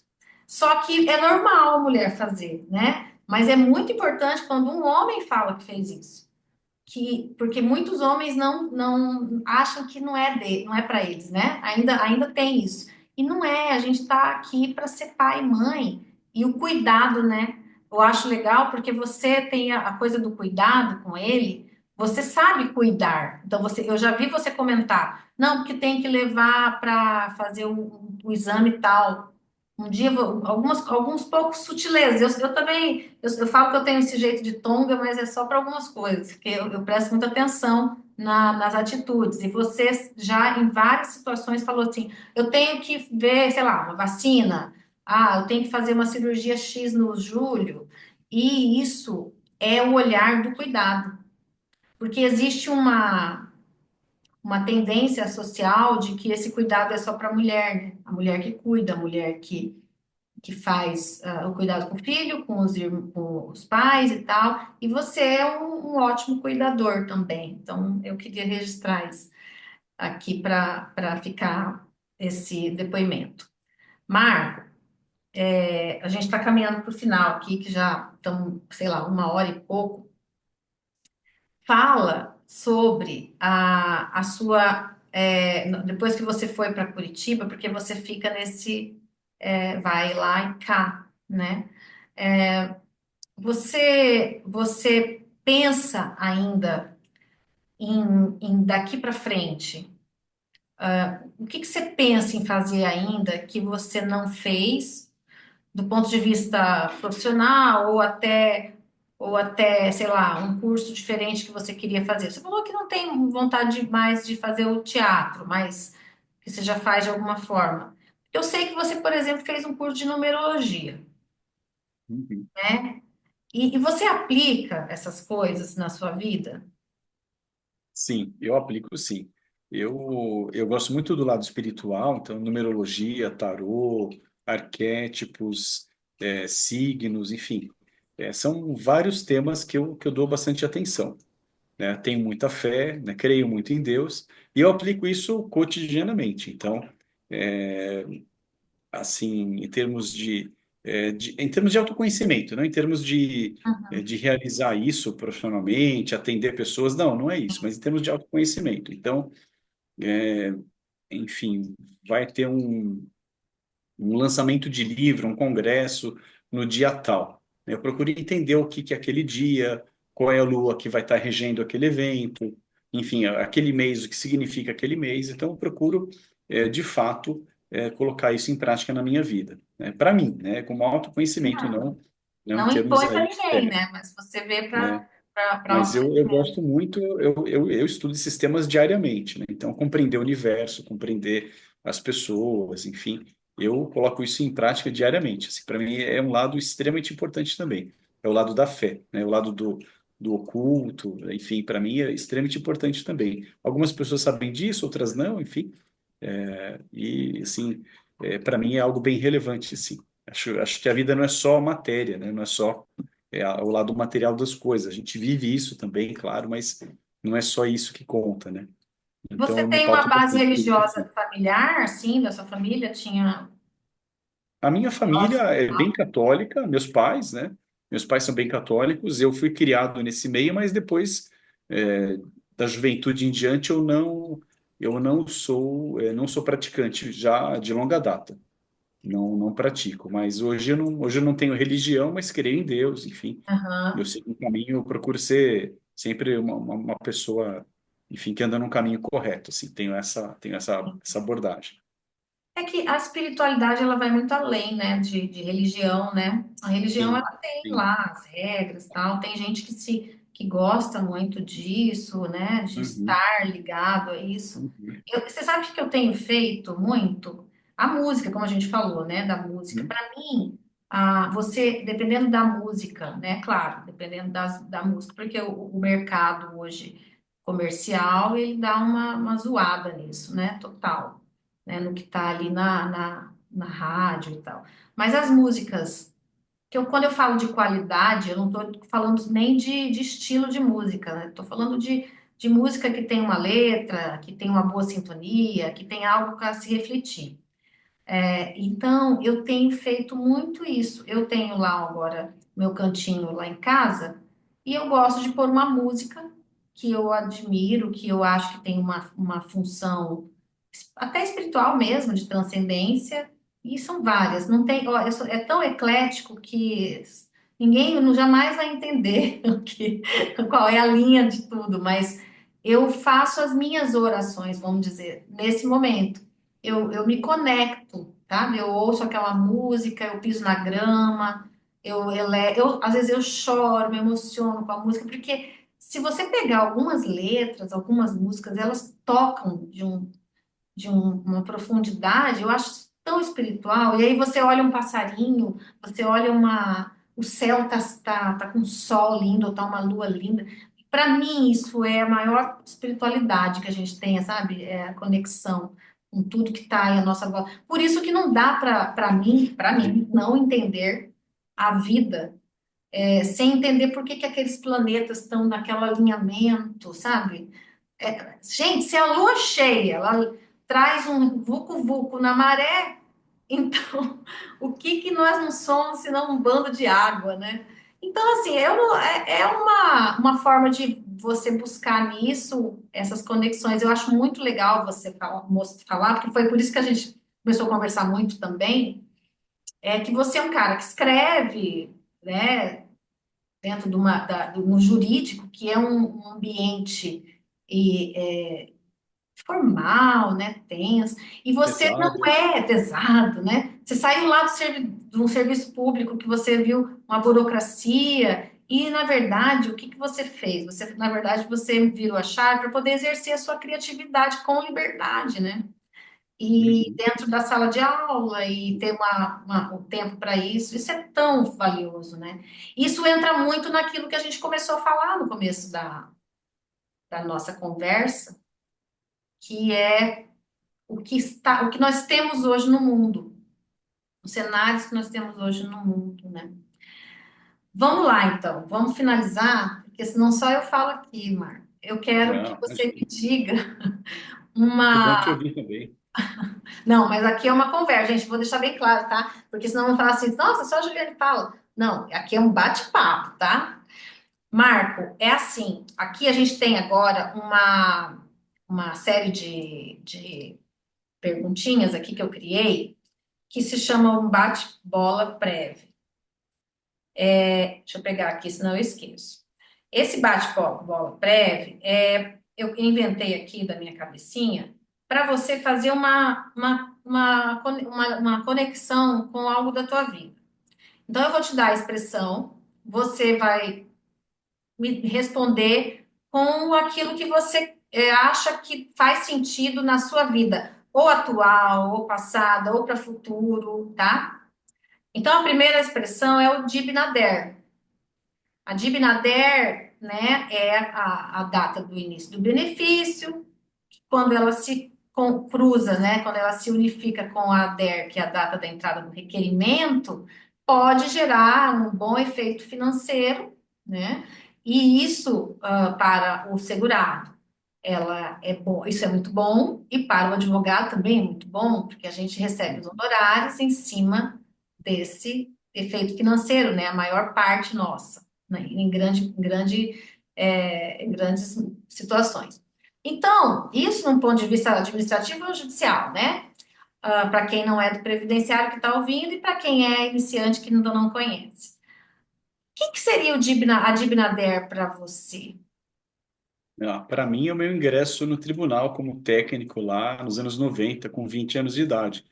Eu já tinha antes feito estágio, bico, etc., mas foi quando eu comecei a ganhar minha grana, quando eu tive um crescimento profissional, enfim, quando a coisa engrenou, né? Depois dali para frente só engrenou e eu também soube ocupar o espaço. Então, a minha dívida dela é meu ingresso no tribunal, até mais do que na faculdade. Faculdade é uma formação, mas, digamos, esse Uhum, aspecto aí, o estopim da minha vida adulta econômica foi o meu ingresso no Judiciário Federal. legal. A outra expressão, que o meu INSS, né? O site do INSS vive travando. Ixi. Depois eu vou ter que te perguntar outra coisa que eu esqueci. Mas o meu INSS vive travando, tal, e a gente passa uma raiva daquilo, meu Deus do céu, e a gente precisa daquele trem, né? Aí eu quero saber de você, quando que seu INSS trava? Ou seja, quando é que você O tá? INSS, eu acho que é a própria tecnologia, acho que a gente pode colocar desta forma, assim, eu apanho muito, assim, para viver nesse mundo digital que a gente tem hoje. Eu sou muito analógico, para não dizer que eu sou medieval, né? Ó, o tipo, o estilo de caneca que eu tenho aqui. Eu sou mais retrógrado, eu sou do papel, sou de fazer rascunho, eu dou aula sem slide, dou palestra sem slide, eu gosto de chegar falando o que me dá na cabeça, não é que é sem sentido ou não tem uma lógica, um caminho, mas é a vontade, né? Eu gosto assim de contato pessoal, olho no olho, e esse mundo digital, para mim, ele é enfim, pedem comida pelo aplicativo, não esquentam um pãozinho na cozinha, enfim. Para mim, o meu INSS que trava é isso, assim, é lidar com essa tecnologia. Eu vou avançando aos pouquinhos, mas, assim, para mim é bem sofrido, assim, não é uma coisa muito à vontade. Eu prefiro um mundo mais antigo. A outra expressão, que é a RMI no teto, né? Opa, Todo aí tá segurado, bacana. né? Ele quer a RMI no teto. Então, a gente sabe que, diante da forma de cálculo, você não vai ter nunca, ou quase nunca, né? A RMI no teto vigente, né? Porque os tetos eles vão se modificando e o cálculo para quem é que a gente faz essa explicação sempre porque para quem está ouvindo a primeira vez, né? O cálculo ele é feito a partir das contribuições de julho de 94 em diante. E hoje o cálculo é com 100% da média aritmética desse cálculo, observando também mínimo divisor. Então, a gente não vai ter esse valor no final da conta da aposentadoria lá, que é a RMI, no teto atual, vigente, porque ele vai mudando todo ano, né? Vai se atualizando e tal. Mas o que que significa aí a RMI no teto? É aquele sonho, aquela busca, né, de assim, olha, eu vou conseguir a minha melhor aposentadoria. Qual é essa RMI no teto para você? Eu acho que é o estudo, o ensino, a possibilidade de educação. Eu acho que é isso. Aí que está o ouro, sabe? O conhecimento, a sabedoria, o estudo. Porque o financeiro, ele é volátil, ele vai e vem, né? Você tem uma grande empresa, ela quebra, aí depois se reergue, né? O dinheiro está aqui, depois está lá em outro setor. Então, eu acho que o ouro está nisso, está no estudo, na sabedoria, no conhecimento, a possibilidade de estudar. Eu sempre pensei dessa forma, né? Tem uma frase antiga que muita gente fala, eu conheci com meu bisavô português, mas muita gente fala, né? É um conhecimento universal. É que só não tiram de você o estudo. Podem tirar a tua casa, a tua grana, enfim, né? Isso são coisas variáveis aí, economia, governo, etc. Mas o aprendizado, o ensino, o estudo, ele é teu, né? Tá em você, né? Você vai levar para onde você estiver. Então, eu Exato. queria que rimo no teto é o conhecimento. Eu concordo com você. Meu pai falava isso. Então, Ah, ninguém que vai te legal. tirar o seu nome e o seu conhecimento, seu estudo. E por isso que foi assim, também foi difícil lá em casa, né, para conseguir tudo isso. Bom, e você tem algum medo? Não, hoje eu não tenho mais medo, eu só tenho fé. Me baseio na fé, não tenho mais medo. Ai, que maravilha. Você não tem medo, assim, de morrer? Não. Se amanhã eu não acordar, é que eu cumpri meu tempo aqui. Uhum, Eu aproveito a vida muito bem, com muito equilíbrio, sou muito feliz. Mas se amanhã, claro, não gostaria que fosse amanhã, porque tem muita coisa uhum. para fazer. Tem muita coisa para fazer ainda.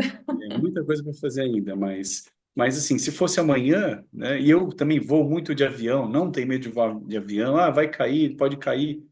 Assim, é o tempo de Deus para a gente na Terra, então eu não ligo para isso não, né? O que eu tenho receio, tenho medo é de não fazer o meu papel até esse momento chegar. Sim, sim. E alguma vaidade? Não sou muito, não Não, sou muito qualquer tipo de vaidade. vaidoso. Talvez assim a vaidade de lerem meus livros e gostarem do que eu escrevo. Talvez Uhum, seja talvez seja um pouco assim, talvez seja uma vaidade, né? Mas eu procuro até isso ir me despindo, né? Então, que a minha mensagem chegue para quem tem que chegar. Não vai chegar para todas as pessoas, nem todo mundo vai gostar do que eu uhum, escrevi, do que eu falei, enfim, uhum, tem, tem um espaço, né, para tudo, né? uhum. E seria essa. Eu ia perguntar e acabei esquecendo que uma das coisas que você também passou a fazer mais tarde foi a advocacia, né? Porque Isso. depois que você conseguiu mudar, virar aquela chave de que você contou para nós e foi para docência na UFPR, e você depois que foi reabilitar a sua OAB, né? Na verdade, eu fui inaugurar minha Albejo, porque na Inaugurar. faculdade eu só tive estágio, entrei no tribunal no segundo ou terceiro ano da faculdade, mais ou menos, então nunca pude advogar. Não, mas Fiquei você não 20 tinha, anos. você teve que abrir o registro, né? Porque nem o registro você tinha. Isso, eu só tinha aprovação no exame da ordem, mas eu não tinha o registro. Aí eu Uhum. fiquei 20 anos no judiciário, né? Óbvio, não pode, não é possível a advocacia. Quando ingressei na universidade, eu ingressei num cargo de dedicação exclusiva. Então, em regra, não é, em regra, não há impedimento para advocacia se você é um professor, de direito, mas o meu cargo especificamente era de dedicação exclusiva. Então, meu regime de trabalho não me permitia atividade externa, apenas algumas aulas externas. Eu fiquei nisso 3, 4 anos mais ou menos, passei o estágio probatório, dei um tempo, pedi a mudança de regime e comecei a advogar com exatos 45 anos. Até escrevi um texto na internet sobre o que é começar algo novo com 45 anos de idade, enfim, Eu vi. 4 anos nessa brincadeira, 3 anos e meio nessa brincadeira. E para mim isso tem sido uma experiência muito gratificante, porque eu considero uma profissão muito bonita, apesar de hoje ter inúmeros problemas internos, externos, problemas que os próprios profissionais causam. Enfim, tem uma competição desleal muitas vezes, enfim, N fatores. Desnecessária Mas também, né? sim, com certeza. Desnecessária. É uma profissão muito, muito bacana e eu me senti muito identificado. Então, conseguir orientar pessoas, orientar colegas, conseguir direitos para pessoas, auxiliar os colegas. Eu faço muita orientação jurídica, auxiliar os colegas a obterem o direito do seu cliente, que passa a ser meu cliente também, é muito bacana, né? Isso dentro da lei, dentro de uma ética, sem passar por cima de ninguém, sem subtrair nada de ninguém. Então, assim, o que é muito tentador, né? Esse ganho fácil, muito tentador, mas sempre me mantém fora disso. Trabalho com vagar, com tranquilidade, enfim. Eu me identifiquei muito, assim, de pequenas conquistas a grandes conquistas. Recentemente, eu auxiliei uma servidora, uma diplomata, a conseguir uma licença sem remuneração, uma licença por interesse particular, que a repartição não estava enfim, fornecendo para ela uma coisa simples, via administrativa, uma orientação só, ajudei a instruir o pedido, etc., porque era importante para a vida dela, para que ela realizasse certas situações na vida pessoal dela, familiares, de saúde, enfim. Depois ela vai retornar, enfim, mas naquele momento foi extremamente importante, né? E aposentadorias que a gente atua e consegue. Então, sim, é muito importante. Então, nesse sentido, eu me sinto muito realizado. É. Eu me encontrei Advocacia, ela tardiamente na traz. profissão, mas muito bacana, assim, muito, muito bacana mesmo. É isso aí. Bom, eu acho que é isso aí. Eu quero que você. A última pergunta. Você, Marco Aurélio Serral Júnior. Você era chamado de Júnior em casa? Nunca. Nunca? Nem em casa e na vida externa também nunca. E como que é Eu que sou chamava? chamado em casa, quando é bronca, né? Quando é que é aquela bronca, que a mãe vem com o chinelo, quer dizer, o chinelo chega antes da mãe, né? É, Aham. é Marco Aurélio completo, né? Marco Aurélio, Aí veio o chinelo, mas você ouviu, o chinelo chegou você primeiro. era levado? Você era um menino levado? Não, Não, você era não, não muito não, bonzinho? era tranquilo. Às vezes eu fazia, eu sempre fui muito de personalidade forte, então eu não fazia certas coisas, fazia o que eu queria, mas assim, levado, quebrar as coisas, fugir, não.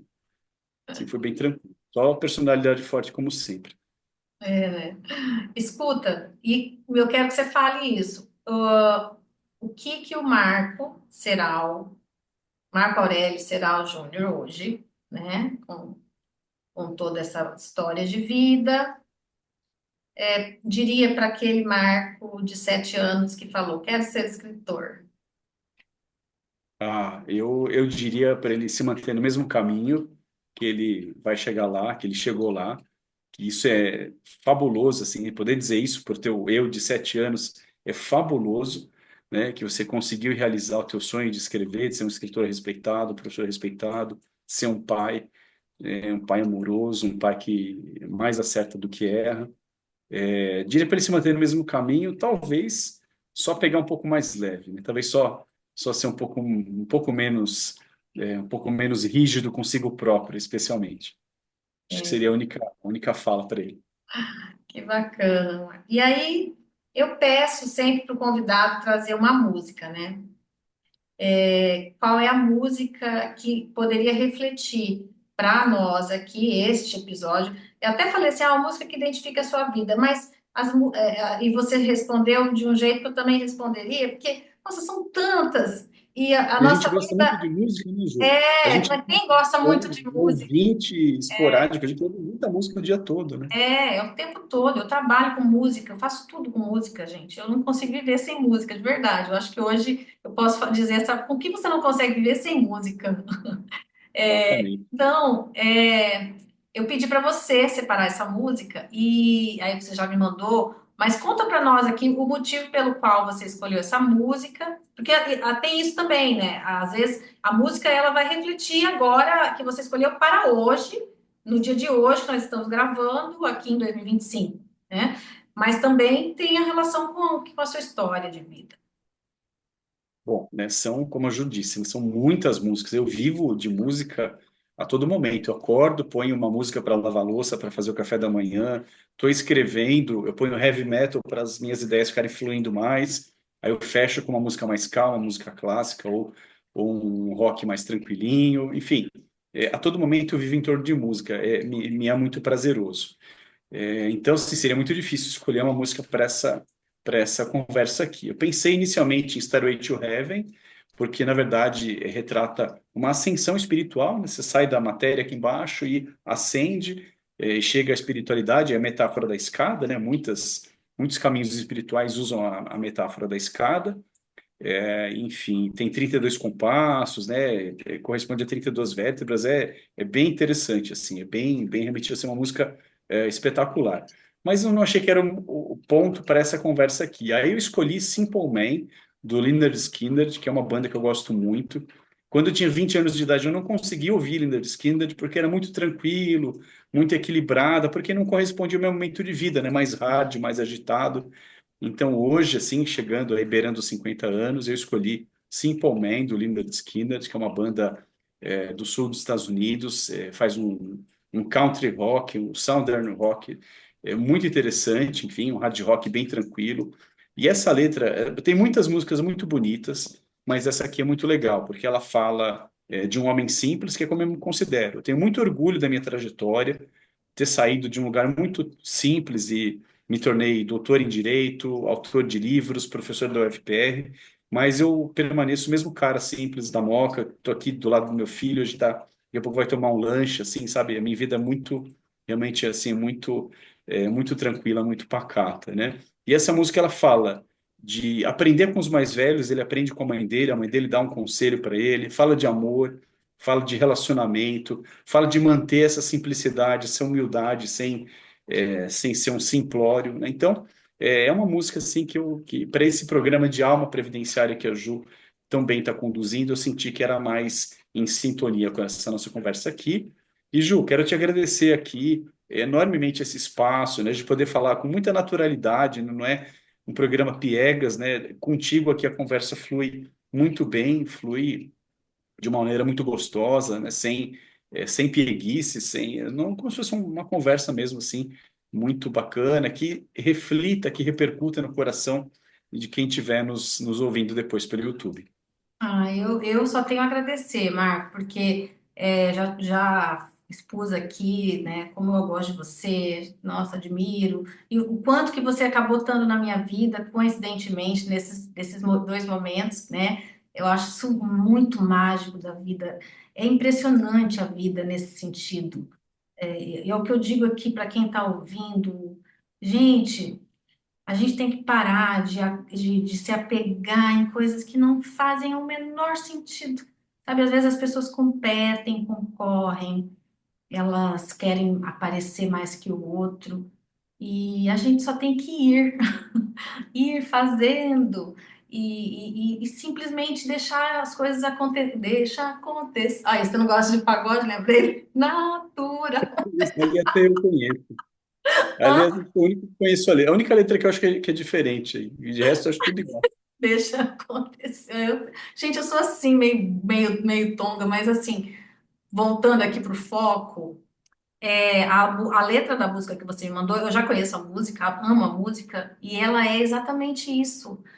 Bobagem a gente ficar se apegando com coisas que a gente precisa construir, a gente precisa se elevar, a gente precisa evoluir, mas a vida verdadeira, a vida, não tem o título na frente, sabe? É só. Nós não podemos minimizar isso, não, tá? Fazendo aqui. Não vamos minimizar isso também, não, porque não é para minimizar. Mas, no final das contas, a gente vai ser enterrado ou cremado e vai contar o que a gente fez de verdade. E quem são as pessoas que foram tocadas pelo que a gente fez. Eu acredito muito nisso, sabe? Se você tem filho, você vai ter uma responsabilidade com isso. Se você não tem um filho biológico ou um filho do coração, mas que se você tem alunos, você tem uma responsabilidade com isso. Se você tem clientes, você tem uma responsabilidade com isso. Se você tem um meio social, você tem uma responsabilidade com isso. Eu acredito que na vida tudo é político, sim, e que todo movimento ele tem uma necessidade de ter essa ação com consequência. Então não há, isso é física, né? Só que a gente tem que olhar para isso com mais responsabilidade. Essa é a razão, uma das razões inúmeras de ter esse nosso momento alma previdenciária aqui. Nem tudo que a gente faz na vida a gente raciocina muito por que que acontece, mas eu acredito que esse nossa série aqui, ela tem muito de mim, do jeito que eu enxergo a vida, e as pessoas que eu convido aqui é o mais do meu desejo profundo de que as pessoas entendam e vejam o quanto é bom viver, o quanto é bom trabalhar naquilo que a gente ama. E que o resto vem, sabe? Porque vem. E aí passa aquela tempestade, passa uma quebra-mola que a gente estragou o pneu, troca o pneu e vai, né? Porque a vida é essa. E aí, para finalizar, eu vou colocar aqui para a música para a gente ir ouvindo um pouquinho e despedir de vocês. Não esqueçam de curtir o nosso canal. E tem lá no Spotify, tá, gente? Nosso Alma Previdenciária. Nós temos no YouTube. Compartilha, manda aí para quem você gosta. Ouve enquanto você lava a roupa, lava a louça, faz um sanduíche, né? Ou se você prefere pedir o iFood também.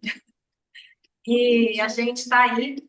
Continue nos seguindo aqui, né, Marco? E você também coloca aí depois a sua rede social para a Pode gente compartilhar marcar também. você lá. E um beijo no seu coração. Olha, nem sei como agradecer. Foi tão bom o nosso papo aqui. Eu acho que a gente poderia emendar aqui até tardão. Mas a gente tem que parar, porque senão ninguém mais vai ouvir esse podcast. Fiquem aí com a música, pessoal. E até mais. Beijo.